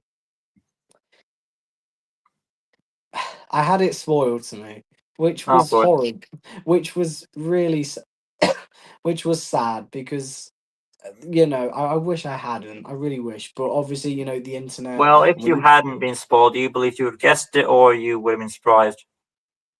I well, either way, when he turned around in the mirror, I knew instantly that something. I was like, oh, are there two? It's something I personally figured out. Oh, there be two Jokers, and I thought, oh well, Clayface because So you did figure it out then. shapeshifted. I Yeah, sadly I had it spoiled to me, but had I not, I think I would have figured it out though. But here's the thing. I mean, Joker has used trick mirrors before. Yeah, that's the thing, though. Joker's unpredictable. By the way, did you need, because of your little interruption, did you want us to rush up this review or anything? No, it's fine, don't worry. All right then. After that essential twist, of course, you can consider a twist.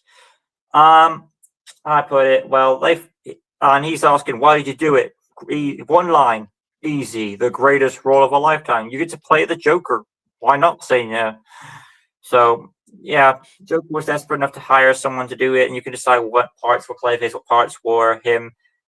And he does. And the reason why I want to go back to one of Joker's lines is that he says, like, no one's who you say they are, my dear. Why spoil the fun? Which, of course, Joker could be saying that, but that could also be Clayface saying, I'm just Clayface playing a role. So, double joke there. The fight is all pretty good. It's simple enough. There's dynamite around the room. You can trick Clayface into hitting it. Then eventually, personally, it's my second favorite in the game, I'd say. noted. After he tricks them into reading down below the Lazarus pit, which is also ironic fate that the Lazarus pit is underneath Monarch Theater. He essentially gets thrown. Well, I put it. He beats up Clayface with Talia's sword, and then he pushes. Which, by the way, talking about that, compared to the Joker Titan in the last game, the finale, this is easily just such a much better boss fight. And also, you're Batman with a sword. You get to use a freaking sword. That is awesome. Yeah, against the shapeshifters, really do much, really. You gotta do too much with it. And so after he beats Clayface, he hits the Joker's there, and he hits the generator, destroying the Lazarus pit with Clayface inside it. So is that, and since Clayface doesn't come back, that's not considered murder. Okay. I do wonder why, like, had Joker why didn't Joker jump in the Lazarus pit? But to be honest, I've forgotten if the Lazarus pit was destroyed before Joker. Joker was up there, and the machine he was next to threw down and smashed the Lazarus pit, destroying it. So he could have jumped down there before Batman did anything. Because Batman did not know he was up there until he gave away his position. So fair enough. There, though.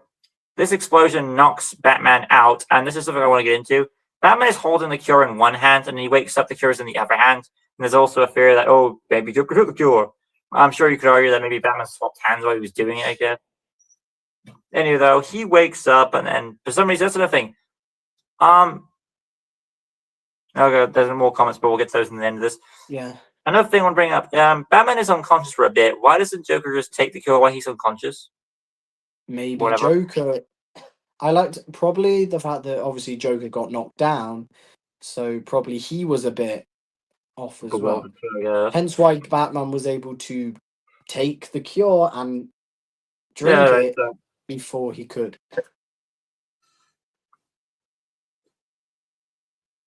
Right, let's press on. I need to think where I was. Story-wise, I need to wrap this up. Eventually, Batman comes to his senses, and Joker's asking him for the cure. Batman's like, he's a bit unsure about doing it because he knows that every time we do this, it just continues on and on, essentially. You just break out and do it again. And he's like, think of it as a running gag. And as traditional as someone like Joker would do, he tries to stab Batman, making him drop the cure, which is stupid. Why would you stab him in the arm? I don't know. Do you know what the worst once again, part Joker might be acting weird in this game, but bear in mind he is kind of desperate because he's on. I mean, if you're about to die, you'd be a bit desperate too, given what you are. He of course stabs his arm and then he drops the cure, licks off the ground like a licky puppy, and of course he knows what his fate's going to be.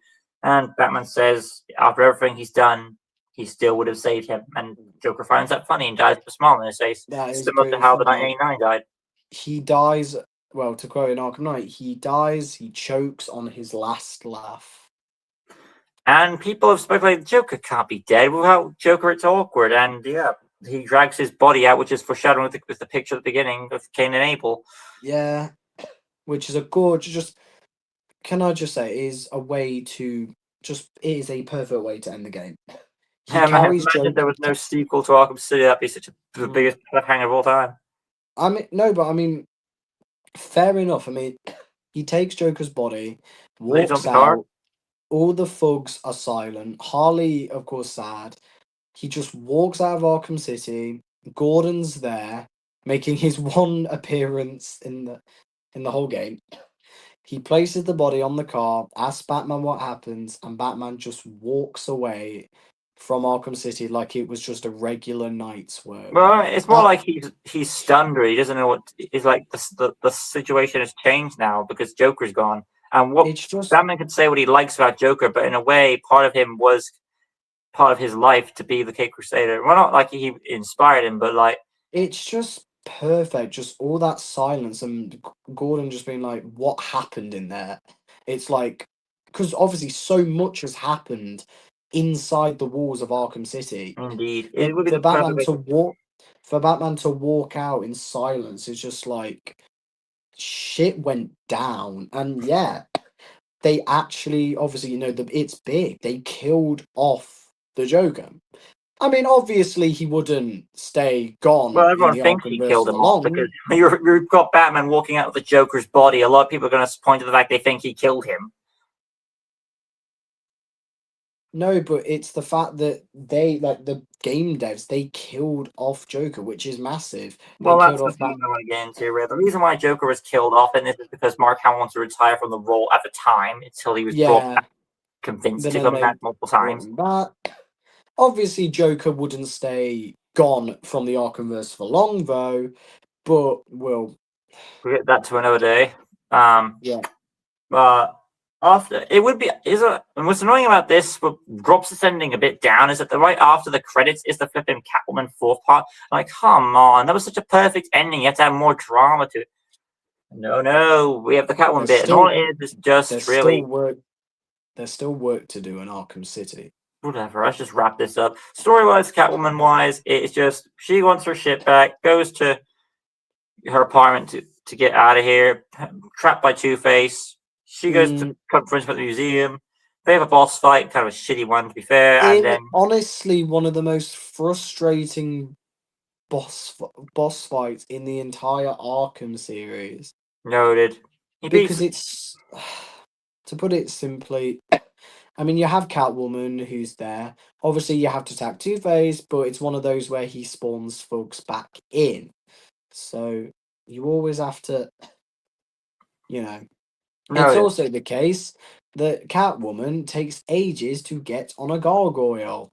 And well, regardless how the fight is done, to wrap up the story, she beats him up, and he says that he's given his loot to some more, which is more drag shit to establish. If you want your loot back, you have to knock out some Two-Face goons now. And that's essentially expansion for the Aftermath story. You hear some comments about who's in charge now. and then you have to finish off the quests and shut down Arkham City. And that overall is the flipping story officially done at 1 hour and 39, about to be 40. Good God. Allow me to just look at these new comments now. Okay. And get now discussion about the story now. Hardest section is definitely Two-Face bosses Catwoman. Yes, it is. I'd say it's very frustrating. A lot of inmates in Arkham City are innocent, and not every criminal deserves to die. Almost none of them really deserve to die. Second chances, as in if you fail him, he doesn't mean second chances in everything in life. So to answer the Ra's al Ghul thing, the Lazarus Pit doesn't work unless it's powered by lightning. Okay, fair enough. Or the contraption Joker was trying to turn on up there. So yeah, explain why Joker can do it, and what an incredible game. Exactly. Noted. The only two side missions we kind of skipped over were Mad Hatters and Riddlers, and essentially for those, there's Adam again. How long does it take to do the game? What the? How long does it take to do the game? In one Probably sitting? about. If you want to, okay, story wise, I'd say if you want to go from being story, 3 hours. It depends how good you are at the game. For me, it was about exactly. on With easy at the fastest. You'd probably get it through 3 hours. All that. But just before, there is also Harley Quinn's Revenge. But that one we're not going to go into full-on story detail for. Yeah, I'm just going to be brief with it. It's just essentially there's a trap for Batman. He breaks out with Robin's help, and then there's a bomb trap. And then, we think Robin's dead. He's not dead. Harley gets tied up and knocked out. It's just filler. It's nothing really major. There is the whole pregnancy thing, but nothing special. Yeah, it's basically to show your mic breaking again. No, I do. Okay, please. You want to probably leave because the static's still there. To go for just 1 minute. He'll be back. To wrap it up, though, on the side missions, we have Mad Hatters on the way, and the story, I don't really make much difference about it. He essentially puts Batman into this little rabbit hole. There we go. To some of Harley. That is still there. Oh, for God's sake. I don't know if you guys can hear the static on Jackson. Do the comments, feel free to let me know if you can hear it on his end. Yeah, if you guys can hear any static. Yeah, I can still hear it a bit. Just your voice is a bit off. How clear, in terms of speak? Now. Okay.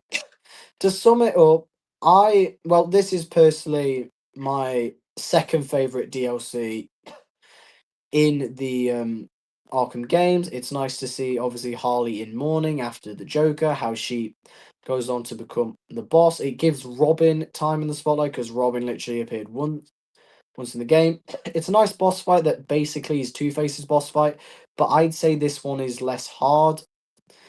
Is not as frustrating as Two-Face's boss fight. You get a nice fight in the Thing. Like Lucas said, an attempt to kill Batman. I really like Batman in this DLC because it shows how Joker's death is really affecting him. Like the way he interrogates thugs. I know. So it also gives why I didn't say anything at the end of Arkham City's main story. It also gives Robin time to shine. Robin in this is very cool. And yeah, that's pretty much all to really say. But it's a nice little expansion. I do really enjoy it, and obviously it does debunk the pregnancy plot that Paul Dini obviously originally had in the main game, where you see Harley with a positive pregnancy test. But then in this game, it's proven there's a bunch of fakes. So there is the theory that Joker maybe tricked Harley or manipulated her into thinking that she was pregnant or something. But after Paul Dini left, they covered that storyline really well. But overall, my thoughts on it, it's like I said, it's my second favorite. I do think it's very nice, and it gives Harley a lot more to do in this than she does in the actual main game. So. Alright, then just a few things left to cover. The two missing side missions are Mad Hatter, which is down the rabbit hole, fight some goons. It's a cool premise. I like the introduction to that. Mad Hatter's I'm sorry, Mad Hatter's not really your introduction. You were introduced in the background with Vicky Vale. But if that wasn't your introduction and you had the table scene, you would have been higher. Mad Hatter is one. Mad Hatter is one of the best portrayed villains in the Arkhamverse. He's so creepy and weird. Like, I've forgotten who voices him. I know because this was like someone said it was like a celebrity. Well, at the time, it was considered a celebrity Nope. voice actor. I've forgotten who voices Mad Hatter in the games, but the voice It's is the same just. one who does Doc Ock and Spectacular Spider-Man. Is it? I never knew D. that. Bradley Baker, I could be wrong. I think it's D. Bradley Baker, I could be wrong. No, I don't think it. If it is D, I'll be surprised. That's my guess, though. He also voices Man-Bat in the Batman cartoon, so is that for you? Peter McNichol, I believe that's how you say his name. Oh, okay. Yeah, it's the voice. Yeah, he voices Tetch in thing. And even though out of all the Mad Hatter sections, I'd say this is my least. Well, it's difficult because I like the like one in him. Origins best. Yeah, yeah, same. I think his appearance in Origins is my personal favorite. I think I think his appearance in Night is a bit. I mean, they're all Slightly, great, to be fair. All of them are Wonderland themed in they're some all ways. great, but I think Arkham Knight is slightly better than Arkham City. So I think this is my least favorite like Mad Hatter. Fair enough, you're all fighting in one spot. But it is still fantastic and a great side mission. Man, it's better because it is tricky with the cure thing. The other one is we're going to be really brief on this because there's not much to go on. Aaron Cash is captured. You go around the room, sneak up, take out Riddler easy peasy, and he's stuck on that little bomb trap thing that doesn't work. So just a bluff, which will lead to revenge in Arkham Knight with a bunch of race car tracks. Okay, side missions are all done. Minus the 400 odd trophies, the actual sections like saving all the hostages is pretty cool. Solving all the different puzzles and stuff. No, I found all 400 Riddler trophies twice, on both in hard mode and regular. All max of them. I think things that I've never done like every single one of them. I've only done up to like the 400 that were required, not the 400 and I think I forgot how many there are. I think there's 50 or something. 40 maybe, either one. Noted. So just a few things left to talk about, really. Character-wise, we've already talked about Oracle having more development. Alfred had a bit more development. Batman's kind of got a bit more desperate, and both Batman and Joker are a bit desperate with the way they act, given that they want the cure. So that kind of affects them both. Adam has said in the chat, I personally can't hear any static, so it might, yeah, it might just be on Lucas's end. So to be honest, yeah, but the thing is, I want to make sure Lucas can at least hear you. Yeah, first stuff. His interview tapes are great. Yeah, they are. I love the Mad Hatter tapes and Hugo giving him all the Alice's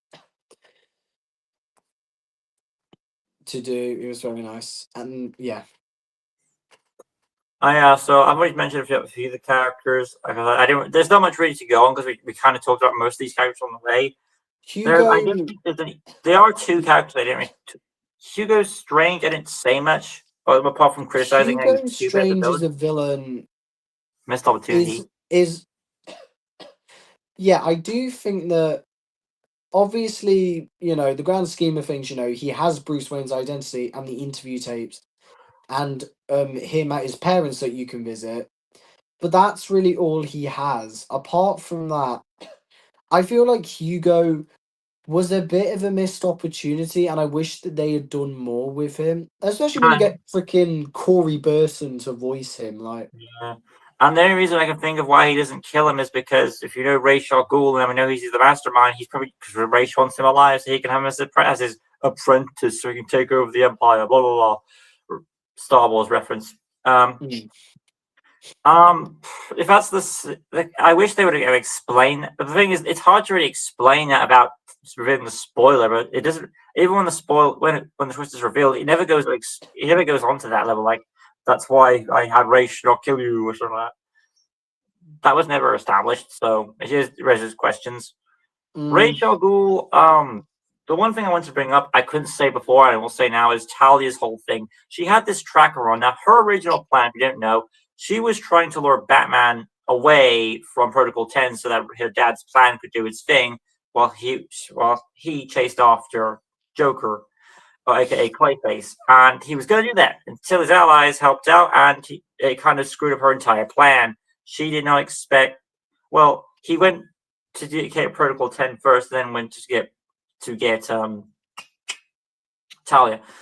I don't know if she knew Protocol 10 was deactivated and stopped by this point. I don't think she did. But she must have known the tower exploded with the explosion. So I think at that point she did kind of realize Protocol 10 screwed up, so Dad's probably gone. So, yeah. So I guess maybe she realized she broke out of character at that point and was like, screw this, I'm going to just take out this Joker guy and end it. And then she just like, hey, I've got the cure here. That's we didn't bring it up in the story, but that's how the cure is back into play, because Batman thinks Joker has it, Joker thinks, Clayface thinks Batman has it, and actually it's revealed that Talia has it. So there you go. And that's pretty much all to say. I can't really think of Ra's al Ghul, like I said, he wants to wipe out. He's one of those villains that wants to wipe the world clean, really clean slate, get rid of all the filth. But like a lot of villains, like Doctor Doom and all that stuff, his plan is pretty good. A clean slate, and you're not on it. Sorry, it was an Arkham reference. And he wants to set more Arkham City to wipe out more scum of the earth, and I guess he's going to turn the people into like ninjas or whatever. So it is probably the Arkham City plan. It all depends who you want to give more credit to. I'm going to go with it's more Raish's plan than it is Hugo's. Sorry, Hugo. But personally, as much as I love Raz, because I personally don't pronounce it Ra's al Ghul, I pronounce it Raz al Ghul. Too true.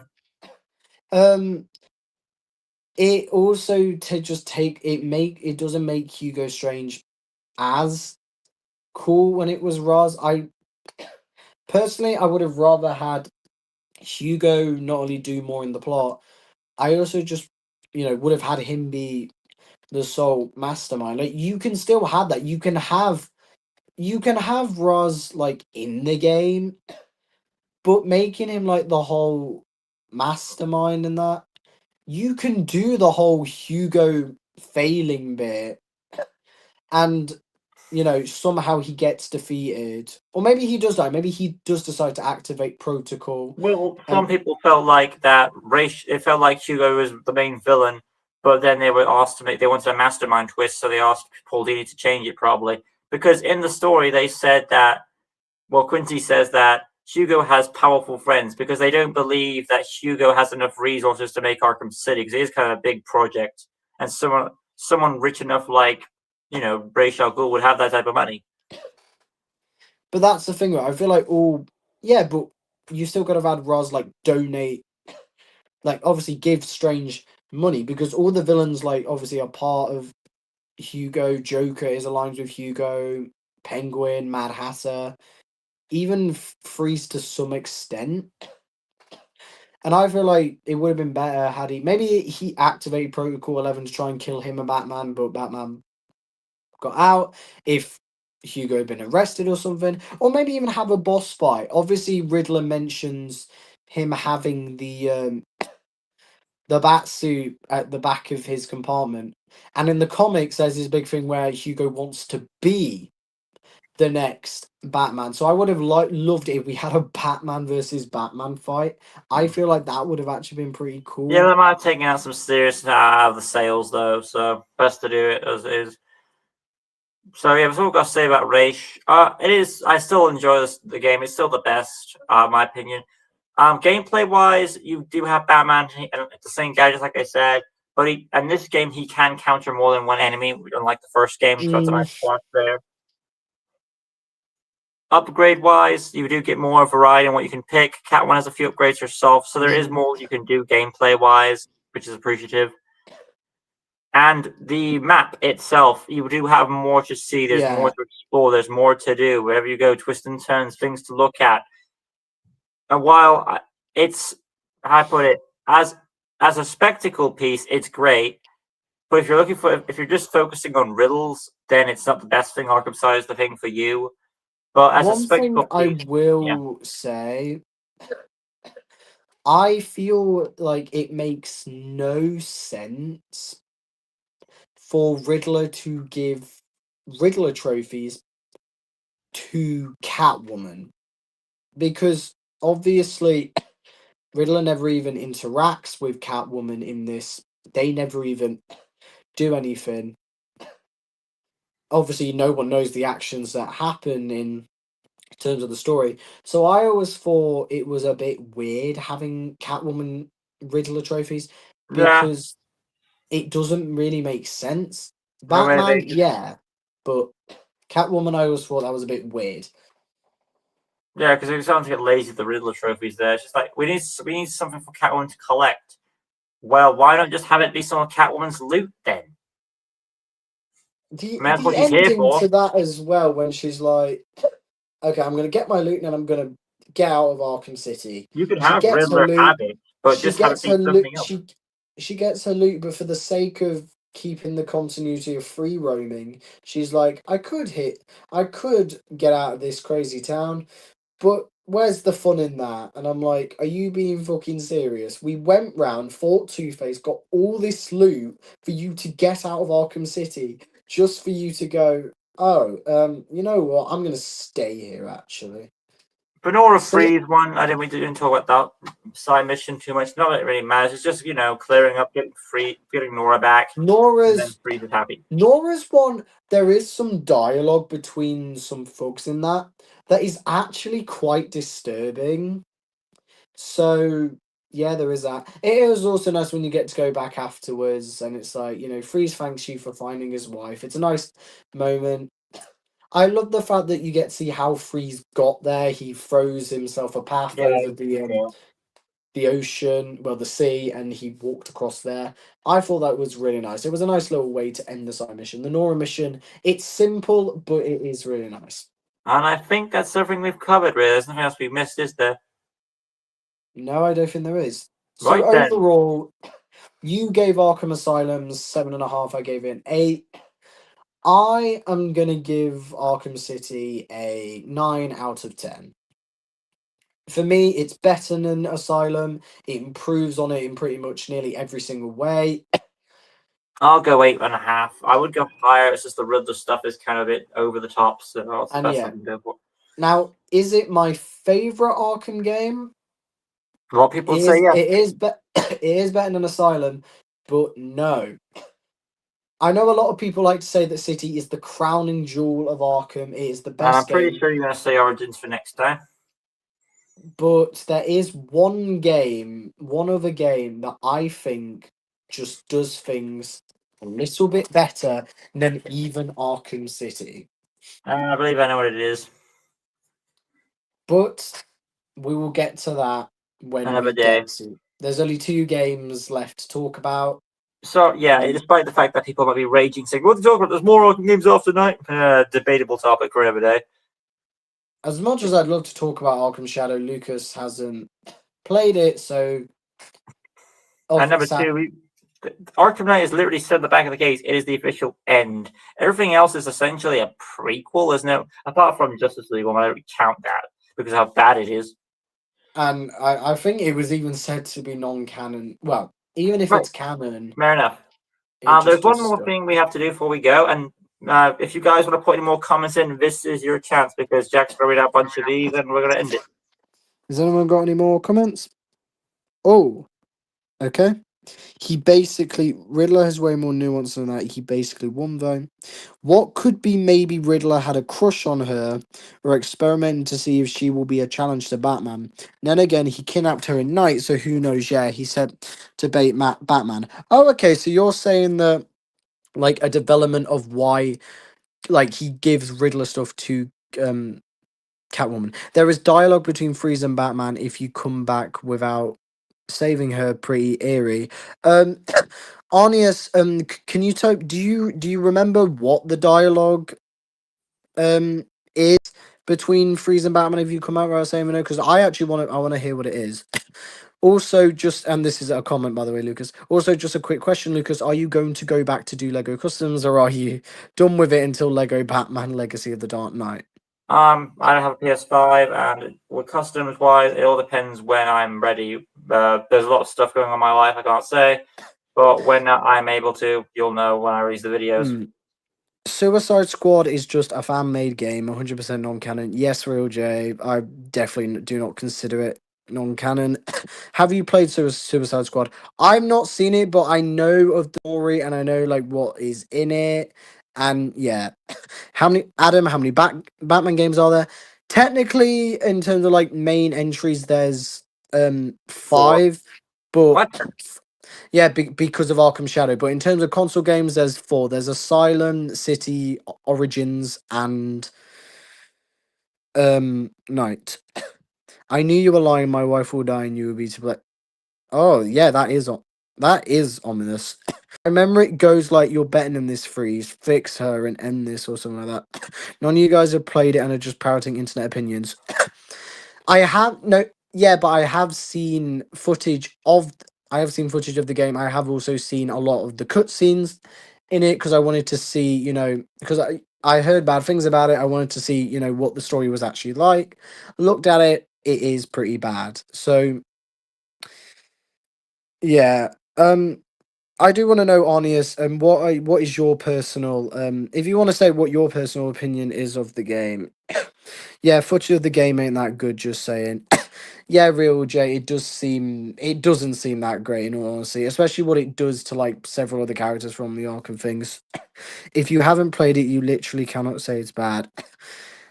Well, yeah, there is that. Definitely I can't say as much as others that have played it. But from what I have seen of it, it does not look that good. Even if I will say, even if I did play it, it does not look like I personally would enjoy it. Do you guys think it would have been cool to see a reference to a Batman costume that Hugo Strange walks into and say, but yeah, this was what I was on about, how Riddler mentions the bat suit behind that Strange has. And obviously in the comics, like Strange wants to take on the mantle of the Batman. So it would have been cool if we actually did get that. I cannot call movie. I saw the trailer on YouTube. Bad. I'm guessing. I'm guessing he's saying he hasn't. I don't know. I'm guessing he hasn't. In comics, Hugo Strange has won. Has one to see a cheap. I see. Yeah, it would have been nice to him say it. Yeah. So that's what I was saying. I would have loved to have seen Hugo, like him wanting to be like Batman. It would have been cool to have that actually explored in the but Noted. but yeah. Well, fair enough. We are caught up with comments, and I'm sure as soon as I say that, someone's going to put another one in watch. Who knows? But thank you everyone for attending this stream. This was actually more popular than I expected it to be. So I really appreciate everyone Honestly, stopping by and all that. There it is. So do you guys think Paul Dini would have had Harley have a Son of Joker Jr., or was it up to the fans? I think it was best to stop because you can have another Joker, but I think we've had enough Joker as it is, and the show is trying to break that mold. Of course, Arkham Knight has its own say ha ha to that, but oh well. it definitely would have been interesting, like, with the Joker gone, that technically the Joker does appear, but not the actual Joker. It's through his baby. Personally, I like to call it I like to say Joker's heir. It definitely would have been interesting to see. I mean, a lot of ideas for that Paul Dini did obviously suggest. I would have loved to have seen in Night, especially with with the pregnancy storyline, and also with like who the main villains were, which but I want to talk more about that when I get to Arkham Knight personally. But yeah, there was a lot of ideas I would have loved to have seen actually happen, but sadly they did not come to fruition, which I'm really sad about. Yeah, I'm just gonna rapid fire on these last ones, guys, and wrap up here first. I may not have understood much of it, but it seems like you guys had fun with the stream. Yes, we did. Try Suicide Squad. I Suicide really Squad. enjoyed it a lot. Don't let the internet control your own personal opinion. Noted. Okay. Have they just quick. done that and have Talia alive? We could have gotten the son of Batman versus Joker. I suppose, like I said, I've already established that we've had.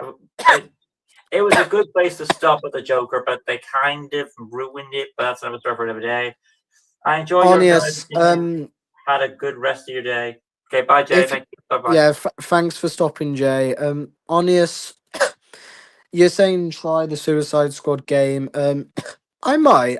If you are saying it's good, maybe some people are overhating it, but yeah, I'll see. I might get round to it. All right. Well, this was a good review. Keep up the good work. Thank you, the Bat of Vengeance, and for all those Thank you.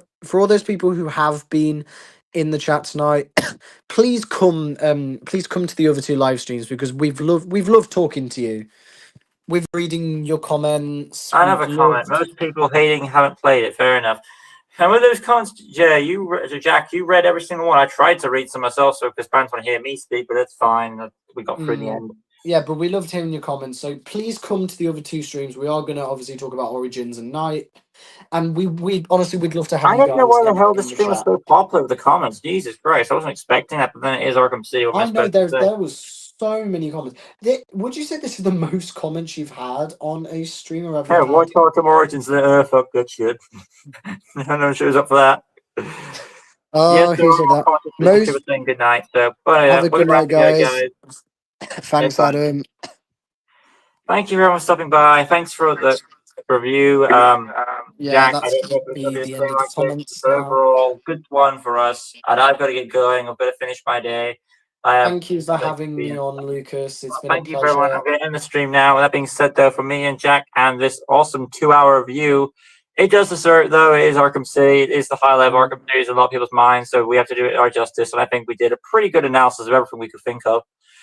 Yeah. So, to that being said, I'll see you next time for Arkham Origins. Peace out.